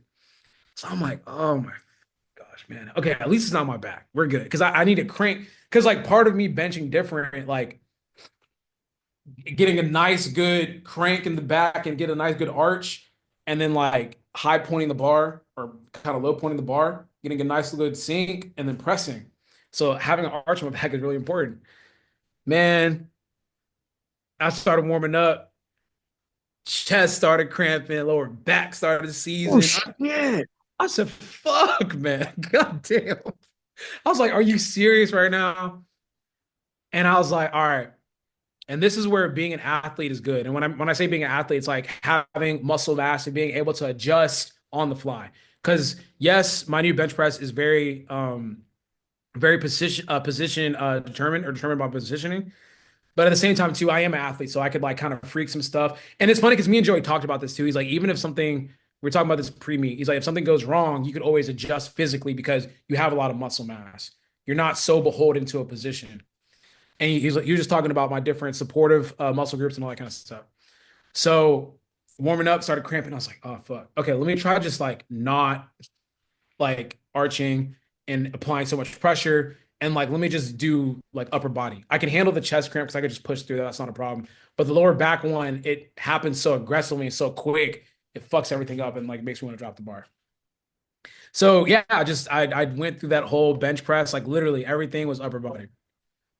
I So like you opened higher than you finished in Lithuania. Did you think about dropping the weight down, like your opener down, or are you like, we're gonna live and Nah, die hell on no. this? I We was have like, to. no, I was like, bro.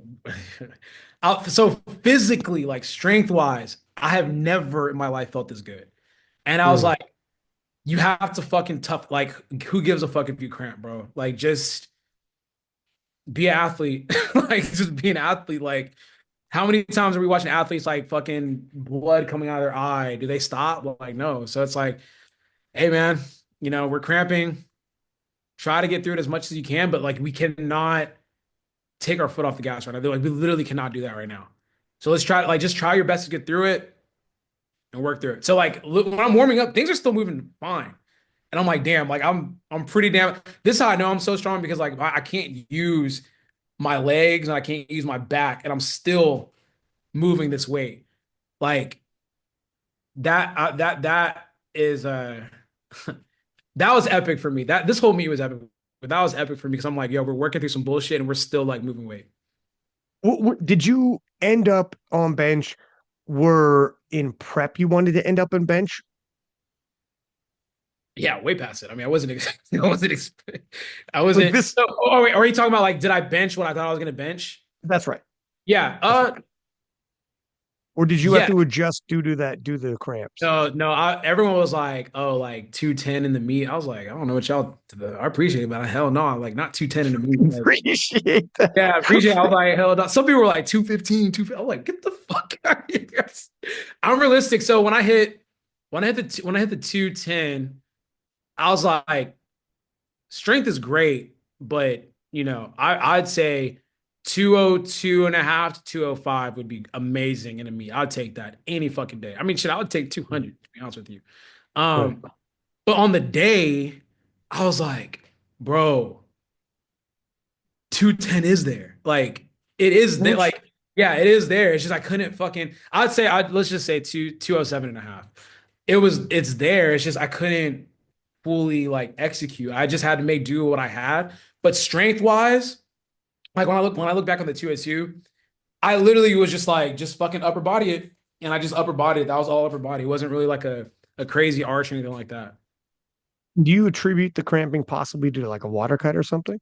No, it was definitely like over sodium. Like there was like a myth like we just drank like too much sodium, like literally like too much sodium. We drank double than what we had to. So basically from that point on, what I did was just drink a fuck ton of water, eat banana, coconut water to kind of like get potassium in and some fluids in to kind of offset the cramps, which eventually went away. But woo, that shit was crazy because I was like, man, you are about to fumble this lead that you got, and this is gonna be so embarrassing. God. Yeah. So deadlifts roll around. You're 6 for 6. Mm. But you're having like a banner day. Are you still thinking super meat at this point?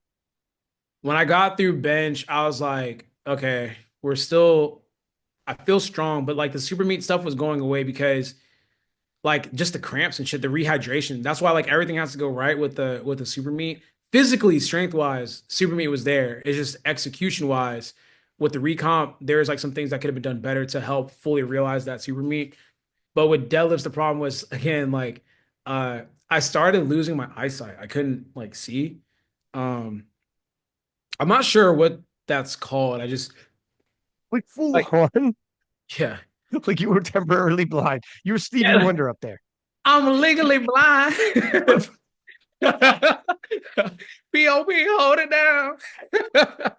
No, but like yeah, I couldn't see it. It was like imagine a fog over your eyes. I couldn't see people's faces, and if there was a That's light, crazy. it happens when I don't eat and I drink a lot of water. I just don't know what it's called or like what the scientific what's going on scientifically in my body. It was happening today until I ate. Like before I jumped on this podcast, I didn't eat breakfast and I was at the gym working out. and I could tell it was coming in. This happens to me a couple times in training. It just happens when I don't eat. So Mm. yeah, and I was concerned. I was like, well, I haven't like actually like trained through this sensation. It usually happens when I finish. My concern was I was gonna pass out like on the platform, and like I couldn't, I could not have that happen. Dude, the haters would Oh love yeah, that. yeah. That would have been I was amazing. like, hey man, Oh God. look, I'm a gritty motherfucker, but one thing we can't do on this shit is like just pass out on the platform. We can't do that. No, the That's worst too much is ammunition. here's the worst. Here's the worst. You're waking up on the platform. It's Joey Flex in your face. And you're Oh like, fuck, man. You're like, dog, did I pass out? And he goes, that ain't the worst of it, man. You what? You also shit yourself. Now, no, trying no, to be no. calm, be calm, be calm. We have to get you off this platform. I told But you myself shit yourself. I made a pact with myself when I first started powerlifting. I was like, if you ever shit yourself while you powerlift, you have to That's a wrap, son. You retire right there. You guys are right. never gonna see me again. So that was a concern. And going into deadlifts, I literally was not. This sounds so stupid to say out loud. I wasn't like fully bracing and pulling. I was just getting a position and just kind of like lifting. I don't know if like powerlifters know exactly what I'm talking about, but it's just wasn't like fully pushing. If You that were makes fully getting tight. Dude, was this due to cramps? Was this due to like fatigue at the end, or what do you sense. think this was due to? I was concerned of like the blood. I was just concerned about passing out, like the blood rushing to my because Hmm. I wasn't familiar with the sensation and I didn't want to familiarize myself with it on the platform and be like, oh, Right. this is what happens when I apply pressure and I can't see shit. Like I'm gonna pass out. So I just didn't want to black out. So I literally would just kind of get in position and then just pull. I wouldn't like brace extremely hard. And I was like, just make it through the first attempt. Okay. Make it through the second attempt. Okay, this is the meat right here. Finish. And then, yeah, the call. So, Well, I can tell you right now. So at Worlds in Lithuania, Kafwi from Canada was having insane amount of cramping, just like you're talking about. Crazy cramps. Went to deadlifts. Exact same thing was happening. And when he braced, that's when he literally fell out and unconscious on the platform. I don't know if you've seen that because you were I remember, competing. and I was like, they stopped the meat for a little bit. Yeah. Because he's unconscious. Yeah. When the cramps come, like you're 100% right. Your intuition about what you feared, like, hey, it feels like I might pass out if I overly brace. Exact same symptoms, heavy cramping. And he thought, I'll just work my way through it. And he did brace for deads because he needed it and unconscious. So Yeah. your intuition of it feels like this might be coming around the corner, I kind of feel like 100% right, by the Yeah. way. And, 100% right. Your caution was, your intuition was and right. it's very important as an athlete to be very cognizant of how you feel. I'm like, this isn't this isn't normal. But then also too, I'm like, I'm not too sure, but I'm pretty sure if I brace, it could be night night. It could be GG's. Like we're it's just let's not find out. And I'd rather not find out than to like push and become a meme for like years to come on social Let's media. not find out. Let's Yeah, not open that box. It's in the yeah, yeah. box. What's in the box? I'd feel a lot more comfortable if I experienced that sensation in training and felt what it feels like to brace and like what actually can happen. But I was like, this is something I'm not comfortable with doing on the platform in front of fucking thousands of people and 300,000 people on the stream. Let's not do that right now. Oh, Not find out. no. You almost had that.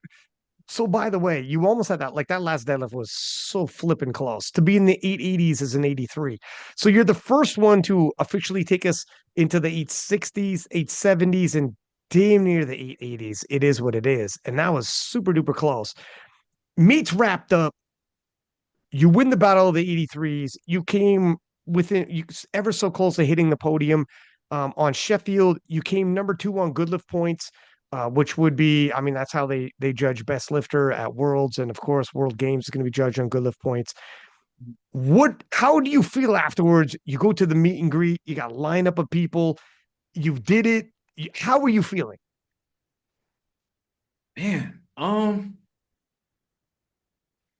it was like a man, it's hard to explain how I was feeling because everything hit. Damn, you know what? Yeah, okay. I didn't feel anything. Um, Really? like it was more so like it's over.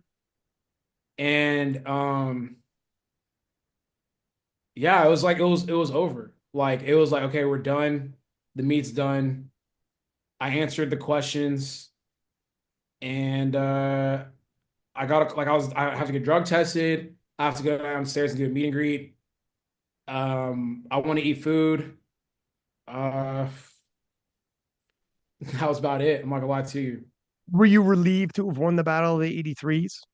Yes, it's sometimes okay, because this is a twofold question. Because like immediately after the meet, I didn't feel like anything. It was more so like a relief.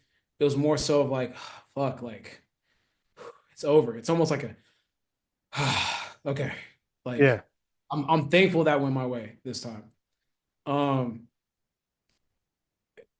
I feel like sometimes like whenever high pressure moments are like this, like sometimes it is difficult to live in the moment because you're thinking about like all the possibilities and you're thinking about what could happen, what's going to happen if this happens, and you miss out on the moment to live in the present. But yeah, this time it was kind of like the same shit. I was like, whew, okay, it's over. Nothing hit me until I was flying back home because nothing felt real. Like I'm not home. I'm not in front of people I know too well. Um, Nothing hit me until I was on the plane. Like like I was in the plane, I was like cuddled up and I was making a post about something, and then like I literally just started fucking crying. I was crying so Real? hard. Oh shit. Yeah, I was crying really It hard. it it was that from everything, from Lithuania all the way to there. Like, was it just everything culminated? Like, okay, Everything, everything. Like I was oh, I was it was I it took me a long time to write the post, my recap post for Sheffield. Because in the middle of it, like as I was like thinking of what to say, like all the emotions just came out in that moment. I just started fucking like I was bawling. Like I was literally like, because like I was sitting sitting like this, and I was like typing it out, and then like I couldn't find words, and then instead of words, emotions just hit me, and like instead of like thinking about the meet, I thought about everything leading up to the meet. I thought about my personal life, business life, professional life, everything was just like hit at once. And I was like, damn, man, like I did feel the pressure. Like as cool as it sounds to say I didn't feel the pressure or whatever, it's just like, nah, like in that moment, I felt the relief of like living up to the moment and like having it go my way because I know what it feels like not to have it go your way. And it was just a really tough 2024. So to have like a good start to 2025, like it just felt really good. And I just started fucking crying. Like yeah, yeah. It hit me then because I was like, man, you did it. Like this was a big moment. This is a moment you've been waiting on for a long ass time. You number one, you had fun. Number two, you came out on top this time. And then number three, like you got to realize like a dream, right? Like a dream in front of everybody. Like this shit means a lot to me. I don't know like how it feels for other powerlifters, but like I'd always fantasized about what powerlifting could be, and I'm like, bro, you just lived out like a decade long dream, and it's like, damn, this is crazy. And yeah, I just fucking started crying. I mean, because I mean, you alluded to in the other podcast, 2024 is incredibly difficult, and you got to go through it with the world watching, and Yeah, everyone gets to weigh in and have opinions, etc. And to a large extent, no matter what happens in life, like when you have a moment like this and you come out the other side, it, that it's that realization that I've come out the other side. I yeah, can still do this. yeah, That feels good. yeah. It's It's like I've been through I crawled through the mud and I came out the other side of this ditch. yeah, because sometimes like not that I'm paying attention to what people say, but like you do start, and whenever people say things enough, like maybe it starts creeping in your mind a little bit. It's like, damn, am I washed? Like, damn, can I not perform? Like when it matters, like damn, maybe I haven't progressed, or like maybe I'm not making adaptations, maybe I'm not changing, maybe everyone is caught up to me. And like I said, I was super insecure during training, but I was answering those questions every single day. But when I finally took the test and it was real and like it was time to like Mm. that question, I got to answer the question the way I wanted to answer it. But like I said, immediately after the meet, I'm surrounded by a lot of people and shit, and like I'm not really being present in the moment. But then when I was finally truly alone for those 9 hours on the flight back, I was like, damn, man. Like I was talking to myself. I was like, bro, you deserve this. Like you sacrificed a lot for this moment. You deserve it. Like, please accept this and celebrate this, and don't like just like start moving on to what's next and like think about Mm. like it's like bask in this moment for a little bit because like you spent 6 months getting to this point. At least spend like a week or two enjoying it and then get back to work. It's fleeting, man. Very And in fun. terms of not many people get to have this moment where Yeah, man. you get to style on those haters, you get to Yeah, nah. style on I the biggest meet of the year. You show up and win that battle, and like it's you got to appreciate it. I hope everyone gets a chance to live something like that all the way through. Like it Mm. sucks. You're on like losing sucks and like just having things not go your way sucks, but like part of happiness is knowing what pain feels like. That's what Mm. you can't know joy without pain. So it's like at that moment I was extremely joyful and happy and I was like what you said was going to happen last year happened and you manifested this. You're welcome. Like be thank like give yourself kudos, like celebrate yourself, love yourself, accept it. And then now like let's build on this. Like you match up Sheffield to like PA Nats the year before. PA Nats first to make it into the 860s. Um, Still a good performance, but because you hadn't gone through it yet, Mm. having gone through all that and then doing Sheffield, that's where it is, man. It's coming out the other side that really does feel so good. Now you're on the other side of this now, Mm. and everybody's asking what's next. Yeah. You've never been higher. You actually you had the unique opportunity of converting people who were in the middle into Russ fans, even converting haters into Russ fans. People swing, especially sports fans. You had people who generally would not give you your flowers were like, got to give my man flowers right now. Like Yeah. that's Russ. It means something. We're no matter who it is to be like, all right, that was pretty. That was something. That It's was a so moment. funny. This so the asshole in me is gonna come out here. Oh, oh, You're like, oh, never mind, my bad. No, so I was talking I was talking to Big Body about this. Shout out to Big Body. Because he was like, yo, like people are showing you love and XYZ. I was like, I don't really give a fuck, man. The reason why I don't is because it's not genuine. Um, for some people, you mean yeah, for some specifically? Yeah, people. yeah, yeah. Yeah, it's not genuine. I feel like had I lost, I've seen and I know what the conversation is going to be. So I could care less if you see my praise or you root for me to fail. I'm gonna do me regardless. So it's like the people that fuck with me and like show love and like even support me through losses and all that kind of stuff. Thank y'all. But the ones that like, oh, like I have to give love no, you don't. I don't give a fuck. Like you don't have to. I could care less. Keep it to yourself. It's not that big of a deal. And like that just comes from a spot of like, I just know, first of all, I know what y'all say when I do lose, and I know I know how y'all would act if I lost again. So just keep it. It's not to me that's fake. Like just who gives a fuck? It's all right. Like, you know what I Praise mean? can be fickle at times. It's Praise can all be fickle. fickle at times. You know what? I don't mean to put it in such an aggressive manner. I talk very like direct Right. sometimes. What I mean is that like it doesn't I'm not like, oh man, thank you so much for showing love, man. Like it's like okay. I just shrugged, just like, all right. Like I know what would have happened if I lost. So who cares? Like I don't like I know what you would have said. So I don't get caught up in stuff like that where like maybe someone was talking a lot of shit or like they're a known hater or whatever. And then it just comes into, oh, like you have to show love. No, you don't. Like you don't have to. I'm Well, cool. It don't matter to me. what it might be is to make it is like I did so good, they had nothing to say and they had to give me praise. So you might say like I must have done pretty flipping good if because they could just be silent and like all right, fuck it, I'll even begrudgingly tip my hat. You're like Maybe that's okay, I just did. maybe yeah, maybe it's the competitor speaking in me. I don't know, Oh, for man. sure. Oh, for Yeah, sure. Like you're a competitor for God's sake. yeah. Like I think yeah, speaking of like this, you can't. You need an edge. yeah, You'll yeah. always need an edge as a competitor. Like there's no question about that. So yeah, and like you don't want to get soft and lose your No, edge. You yeah, need to be. maybe let me just preface this with saying like that is probably the competitor aspect of me speaking because like yeah, I don't yeah, maybe it's the competitive aspect of me, and then like maybe the human side of me is more so like, okay, thank you, I guess. This is like let me give an example.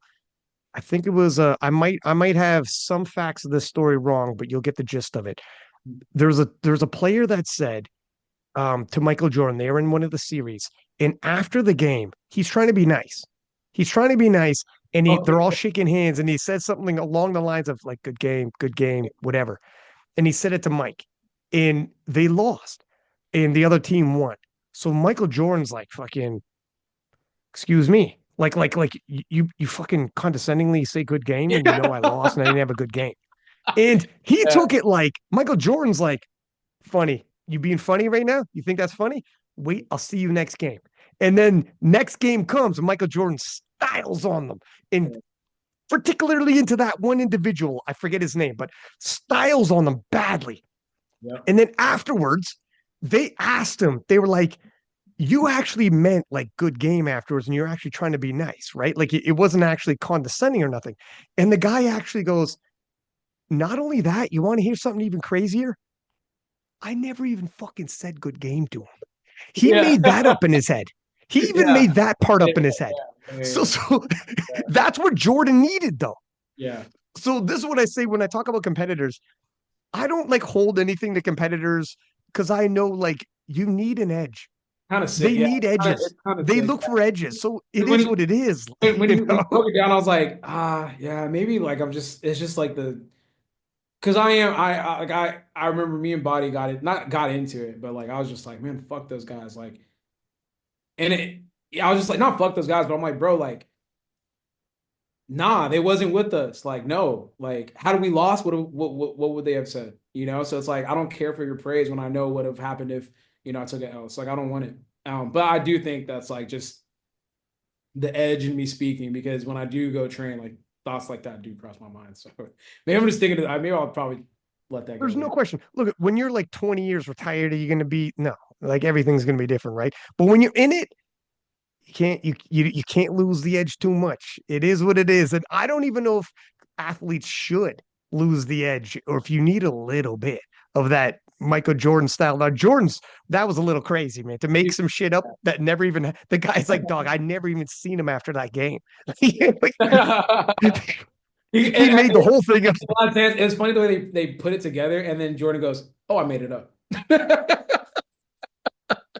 He's like, "Oh no," he's like, "Yeah, I made it up." They're like, "What the fuck?" He's like, "Yeah, I just made it up." It was so good, man. I needed what I needed for that game. I did what I had to do to myself. But okay. So moving forward, what are the next moves here? Yeah, so I think I mean it's pretty straightforward. I have one more meet that I have to do this year, that I have an obligation to do. And it's at 83. And then from that point on, we'll start experimenting with moving up to 93s.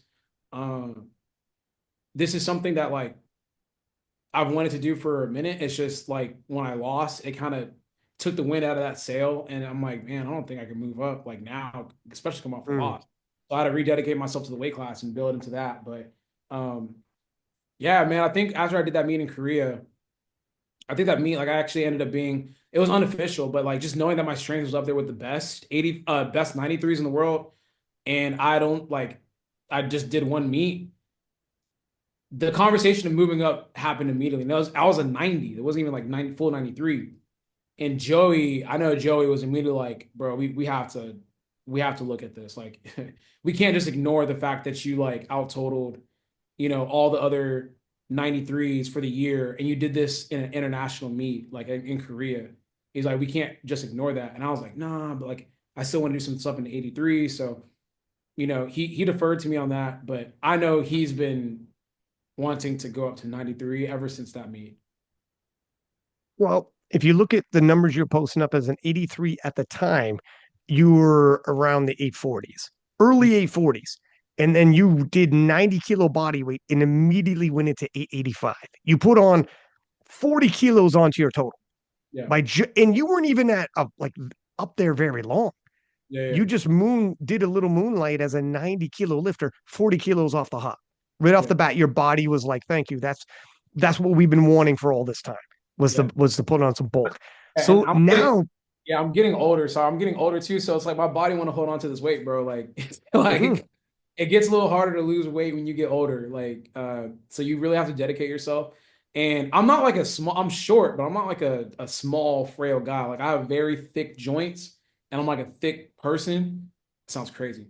But I'm I'm a thick person. Like I have I have a decent amount of muscle mass, and people are always like, damn, man, you're a lot bigger than I thought. And I'm like, bro, I'm not even like fully fleshed out right now. Like I could be walking around like 200 pounds right now. Um, You think you will fill out 93, or do you think you'll be around 90 kilos competing as a 93? it depends. I've never actually been 205 pounds before. I've never been that. Dude, you're gonna be freaking huge. Yeah, I've never been that. You're gonna be huge, dude. The biggest I've ever been was like 200 flat or 199. You weren't exactly chubby in Korea. Like you were huge. Yeah. I just haven't been 205 sounds like a lot, but I'm sure my body would love to get up to that body weight, to be honest. You'll be like Gavin Aiden thick. Yeah. Yeah. Yeah. He's Dude, can you imagine what you'll be squatting and your deadlift was 20 kilos more. Some yeah, people, yeah. some people their deadlifts don't carry with them when their body weight goes up. Mhm. You deadlifted 20 kilos more in Korea than you did at Sheffield. Like Yeah. your deadlift will move with you. And Yeah. you only squatted like 2 kilos less. You realize that you're so much Yeah. stronger now than you were at that point in time. Oh So yeah. where you might do as a 93 is freaking I and told Joey the numbers that I would do. And I was just like, I was like, this is doable and I'm gonna do it. But you know, I have to focus on World Games. I 100%. have to focus on World Games because that's another opportunity to do something cool. But yeah, 93s, I'm excited because that's a whole different ballpark, more weights, new competitors, new challenges. And it's like I get to be like a rookie again because like it just feels different when you're in different weight classes. I'm familiar with 83s. Like I know all the faces. I feel like, I walk around like kind of like big shit a little bit. But I would 93, say so. yeah, 93s I can't really do that because like, these guys have proven themselves over and over again in this weight class and I'm like, new blood. So I have to come in and just kind of like see where I fit in. So, all right, we'll talk about World Games in one sec, but we're talking about 93. It feels natural. Let's hang in there for 1 second here. So, 100%, yeah, you've said almost everything that needs to be said at 83. As soon as you complete this run at World Games, you from world titles to world games to the battle of the 83s at Sheffield, it is what it is. So at 93, and your presence at 83, even like Jurens was saying, I remember the discussion was who's the favorite leading into Sheffield for the rematch with Jurens. And from Jurens to Ade to everybody saying Russ is always going to be that guy at 83 just because of everything you've already accomplished. You'll bring the aura to the 83s. No matter you, nobody has a resume even close to you at 83, especially at what you just did at Sheffield, and then you have another opportunity at World Games. So going to 93 though, it'll be a totally fresh start. You'll have guys like Kaiko is a teammate of yours with Joey Flex. The world titles he's had, the world records he's done, and these guys will be bigger than you because you'll probably, even if you fill out 205, 93 kilos exactly, a They're lot of coming. these guys are cutting. Yeah, Yeah. all these guys are cutting. So you will be the underdog. And you're Yeah. saying you operate better at this is you being like, look at, I'm smaller than you guys. It's my first go around in here and let's see what happens. An entirely different discussion where you have bigger, larger men with titles that they've won in this weight class, and you're fresh in there. That is like you've never been in this fresh start second half career situation. Kind of weird. Totally new. Yeah. Yeah. It's like a new chapter. Yeah, it's like when like your favorite athlete leaves one of like an organization for like a long ass time and they go to like the second half of their career. So yeah, it's gonna be interesting and like it's just different because like when you deal with as you get bigger and you deal with heavier weights, shit happens, bro. Like Mm. it's like that bar start bending a little bit more. Shit just the weights just move a little bit different. So it's gonna be interesting to see. And like you have stronger motherfuckers that could just like sometimes shit just happens. So I'm just yeah, it's gonna be cool. It's gonna be cool to see. I'm interested to see like just the temperament of how the 93s compete. Because yeah, I'm gonna be dealing with people that are bigger than me. So it's gonna be like, damn, it's gonna be kind of weird. I guarantee where previously you could be because you're so dominant E3s, you're almost the bully in there. And people like if you win for like 5 years in a row or whatever the shit and you show up, everyone's going to be an underdog against you. So it's going to be like Lithuania if an underdog happens to win. Not like you're actually bullying, but you know what I mean? Like reputation wise, your resume is amazing. So people are just going to root against the Yankees, so to speak, or the Bulls of the 90s, so to speak. But when you go 93, you become the underdog. You're the David versus the Goliath situation. It'll be interesting how you're received. You know, the crowd and the powerlifting community is like, you know, it would be like, look, he's daring to be great and Yeah, he's moved up and he's going to start all over again. I want yeah. to see what happens with that narrative.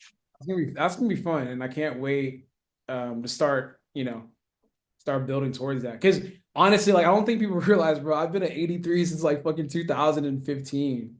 And it's Mm. like I'm 30 now, dog. Like I've had to keep my body weight down like the same. Everyone's like, oh, he doesn't progress meet to meet. Bruh, I've been the same body weight since I was like 21, 22. And Mm-hmm. it's difficult to like and I've been lifting for over a decade. I've been lifting for like 15 years. So the progression is gonna be kind of minimal. I think to be in this position for that long is a testament to the hard work. So now I get to like you telling me I get to freely just keep my body weight up and train now and actually build more tissue. I say less. It's that Remember the prep for South Korea was like freaking crazy. yeah. No, yeah. There It is was this crazy, dude. You had some deadlifts that were like wild. You yeah, were you were on a hot when like, everyone knew something big was going to drop. Can you imagine when you do this with this strength levels you have and everything you've gained from this prep, knowing like Joey's new training methods that he that's the used thing, for this yeah. prep for Completely, 93? completely trust the process. Don't send it. Just like the attention to detail now. When I was doing all that crazy shit, yeah, I just wasn't as detailed as I am now. But yeah, I'm like I said, it's exciting because there's always something to look forward to with powerlifting for me because this it's a very redundant sport and sometimes it can get kind of like boring. Mm. But I'm glad that I've mastered the game within the game where it's like, bro, there's always like something very minute to focus on that could push you to a different level. So this I'm genuinely excited to see what this new weight class could hold. We're gonna see the biggest, strongest Russ that we've ever seen. And every time you go into the gym, like it was your bench, all your lifts are going to start moving and people like, holy shit, it's going to be wild to see what ends up happening, how far you can push the squat deadlift in your total. Like you're going to go obviously over 900, I but I I know what I'm gonna do. I know what I can do. And it's been a very long time since I've been able to operate. I was explaining this to maybe Joey, but I was like, man, like this shit, sometimes it's tough, bro. I feel like I'm training with one hand tied behind my back. Like I know I could do more. My body, my body. So, like I could feel it. I'm like, I've been looking at it as like, man, like I remember them days. I just come home. I come to the gym 7:49, easy bust down. Like I know I could body that. Now I'm like, man, I can't even get that on a good day. Like, goddamn. yeah, yeah. So it's like it comes, it I just know it, yeah. When if my body weight's up, man, I get to like just finally just let loose and just fucking train with like every single fiber of my being. It's good. I'm excited to see it. I think everybody, it's about time, and you've done everything you got to at 83. But before that, you're going to have World Games. So the decision is to forego Nats and Worlds and just focus on World Games. Yeah. I just can't turn it around, man. It's like what, 7 weeks away, 8 weeks away. I can't turn around, And man. the the high that you have at Sheffield as well. I mean, and you have the only other thing you have left, honestly, is World Games. Worlds in World Games is pretty damn close. You've done Worlds, is that 3 times now? 4 times? How many Worlds have you had? Four? Or so yeah. Yeah, four with two wins. So I Yeah, lost yeah, to yeah. lost to Jurgens, and then I won two. That's right. That's right. And the last one is going to be World Games. So let me ask you your opinion on the World Games focus. Um, Now Perk is I just finished a podcast earlier, and he said he's got a daughter on the way. He's going to be out, and I had mentioned to you. I don't know if you were paying attention beforehand. Your GL points at Sheffield was incredibly high, um, just underneath Perk, who is the pound for pound king. And Perk has all of the formulas. I'm not sure where you're at with all the other ones, but it really doesn't matter. IPF is GL points, and you were number two at Sheffield. And Sheffield is all of the world champions, the best of the bests, and you were number two on GL points. That looks ever so favorable for all the preceding world titles that you might win as a 93 or any world appearances you might make, but particularly with world games. Now, Perk gone, you have a rematch with Germans again, and we get to see that rivalry maybe come to an ultimate conclusion.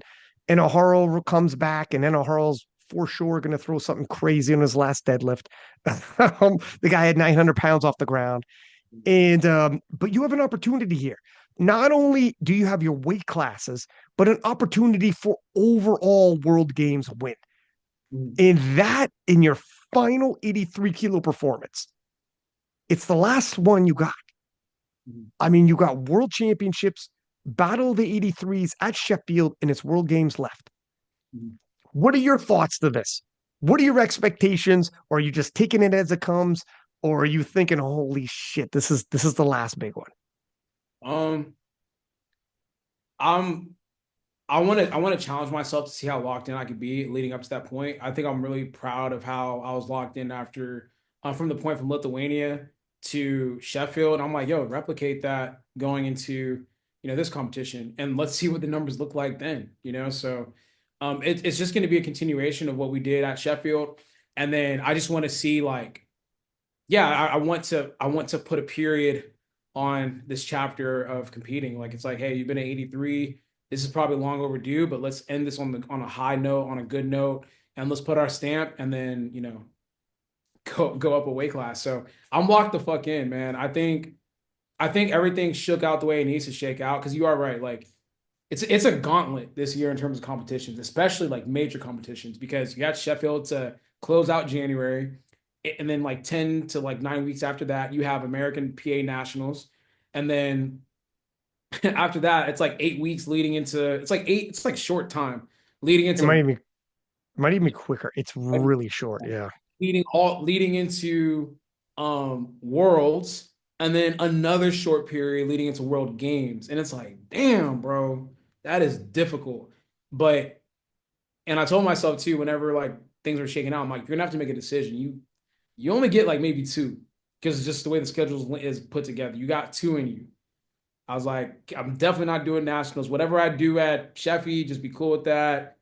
Let them 83s kill that shit at nationals. Live your life, then build into world games, and then boom, that's your final meet as an 83. Dedicate yourself to that, and then we move on to the 93s. It's going to be so long for somebody to bypass your resume at 83. How would Yeah, that even, it's I it's mean, weird. it would take a decade It's because weird that's as how long you've been around. yeah, it's weird as like these conversations are so weird to me because I'm like I'm still here, like I'm still like kind of like here, and you don't think about legacy when you're doing it. You're just kind of lifting, and it's like, damn, like yeah. I mean, I guess you're right. Yeah, like it's gonna be interesting to see, what the weight class looks like after I move up, and then like just thinking about what I've done and the people that I used to like look at, like John Hack and Brett Gibbs, and like those guys were active in the 83s, and they were already touted as like the goats and shit. And it's like, damn, bro, like you've been doing it longer than both of them now, and you have accolades that they don't have. And it's like, damn, like people are now looking at me like that. And it's just weird because I'm still lifting, I guess. And it's just kind of odd sometimes. But then I look at it, it's like, yeah, I mean, shit, you've been doing this since you were like 22, bro. Like it has been Would a it be minute. weird? Would it be weird to like, is it weird to close off the 83s to be talking like this is the final 83 kilo performance? This is it. I'm never coming back. Like that chapter of my life will be closed. Yeah, because I've been synonymous with this weight class for a long time. Like I've identified myself with the weight class. Like that's just kind of like how it's been since 2015. And like I remember setting that goal when I saw John Hack's number at number one. I'm like, I would love to compete against him. And then now to fast forward 8 years, I'm like, I'm fucking bald now and I have like a mustache, and it's like it's like, hey man, since you said that, here's what's happened. You've won two world titles, you have 6 national titles. Um, by the way, there's this crazy meet that doesn't exist yet, but it's called Sheffield, and thousands of people are going to be there. Don't freak out. Like I know you're thinking about like, something that may come like this in the future, but it's coming. So get ready for it.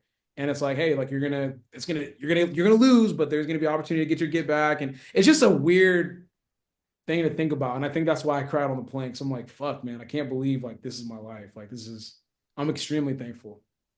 We're gonna be in China. China, Compete. China. world game, like you, man, honestly, bro, like what is going on, man? Like we're gonna be in. World Games are good. You're going to be an athlete compound with athletes from like all these different sports, and they're going to be introduced to you in powerlifting. You're going to be other side of the world. It's going to be a crazy experience, man. Bro, I don't think people, I wish people could just feel what I feel and know what like we've, damn, man. Yeah, bro. Like we're gonna be fucking, it's gonna be, I'm like about to cry, bro. We're gonna be in China World Games. Damn, Athlete compound, bro. like this close to being considered like an Olympic athlete. You know what I'm saying? Like we kind of like Yeah, yeah, yeah. and it's like, damn, dog, this is what we have been talking about for a long ass time, and we're actually here. Like it's crazy, man. And you get to be part of the first class of people to actually introduce the world to powerlifting. You'll Like never forget it. never. And I'm gonna y'all thought I was showing off. Like I'm gonna make sure I don't cramp. Like I'm gonna make sure I don't cramp. Like I'm gonna show the world. Like I'm gonna show the world what powerlifting can be, and I'm gonna have fun with it. And if y'all thought I was being extra with my fit at Sheffield, just wait till I go to China. It's going to be an absolutely phenomenal send off for the 83s. If the 83s are like you're leaving that weight class, and no pressure, but my man, if you do what you're capable of doing at World Games, this would be the ultimate final. This would be the ultimate final feather in the cap. Yeah. And in terms of setting the bar for someone coming behind you to be like, okay, what do I got to do to surpass Russ as the best 83 of all time? It's going to take a hot minute, is the answer. Like, sit down. You cannot be a flash in the pan. It's not just the world titles, but there was a spread between when you became number one in 2019 and carried it through. And the first time you finally were defeated in 2024, oh, but you also came back again to take it back. Like, there's adversaries, there's back and forths and the whole nine. It's going to be a hot minute. And then if you collect a World Games title, and those are once every 4 years, it's going to be you've done well. You've Yeah. done well. Thankful, man. It's, I'm so when you put things like that, it's just like it doesn't feel like you're talking about me. I'm just like who like I'm being so serious. you were waiting for me to finish, and that's Yeah. Jesus Oliveris. Yeah, I'm just sitting here. I'm like, and I mean, that's my and that's resume. Amanda Lawrence's. You're like, fuck, that's pretty good. Who was Yeah, that? I'm like, damn, that's pretty lit. And that's like, no, motherfucker, that's you. Like, it's like, oh Yeah, shit. yeah. It's been a hot minute. And then, okay, so then we close out. You're only 30.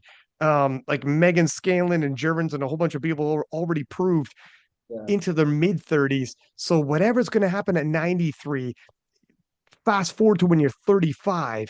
Now let's talk where you collect even in the next 5 years. Let's say you win the title once. 5 years, just give you one more world title win. That's a two weight class world champ and another Sheffield appearance, the whole freaking nine. Almost already it's a wrap, let alone if you win, you manage more than that. Yeah. So I mean, in terms of that's the beautiful thing when you move up. Now you know, like just let me get one of these bad boys, and I'm a two weight class world champion. I've done it all. Like that's very, very difficult for anyone to compete with that. Yeah, man, It's a history's unique, being made. yeah, it's a unique space to be in because I was thinking about it. I'm like, I mean, obviously, Handful of people in history. Handful of yeah, people in history have done that. yeah. And it's like, man, that'd be a cool thing to try and establish in the new phase of my career. We'll see, my man. We'll see. Well, listen, dog. Thank you for coming on the podcast. Ended up doing over 2 hours, despite the fact we already did an hour on this Yeah. previously. Course, man. But I already know. I already know. I was like, hey, he wanted. I was like, bro, let me know when you want to talk. I'll carve out all the time we need to get this shit done. Cause like, I know that like I kind of went radio silent, for the past couple of months, and I was like, I'm saving all this for whenever like everything is done, and then I'll talk. But like, I'm super thankful like for everything and how everything panned out. dog, yeah, we're gonna do a million podcasts until then. I ain't worried about whatever. What we hop on exactly. And you're cooking. I knew you were cooking. I Yeah. knew you were cooking something up. I know the type of competitor you are. So frick yeah, we'll keep in touch. We'll do a podcast at some point. Get your thoughts on worlds and stuff like that as we watch. We'll see. We'll have to see what happens at PA Nats because Are you gonna be there or holy, not? I'll be at PA Nats. Oh, bro, yeah, I'm going. Just gonna go chill. Okay, cool. I'll see you at PA I Nats. want to be present with the 83s. Like I want to see what's up, what happens Yeah, there. for sure, for sure. And then we see what the hell happens. Obviously, I'm pretty sure, someone has to beat 870 now, right? So basically, yeah. So if someone, I mean, I think three people are gonna beat that. Uh, beat that, and then they get the invite, and So then we'll see. I don't know how alternates gonna work, but I don't even think if I got an alternate, I don't think I would accept that. Yeah, It's we'll see. Yeah, we'll see how it all happens. Because if you're targeting World Games and it's a little close, um, yeah, it will bleed into it. It depends on yeah. But World Games is the last one for you for sure. Like that's the last check mark you don't have. So that's the last check mark and you have an excellent opportunity considering like some of these formulas. Sheffield worked out in your favor. You came damn close to a second place. So Sheffield wasn't bad, but the GL points, you could do some serious damage at World Games. Like that is a unique opportunity for you. So I think you're doing the right thing in terms of targeting it.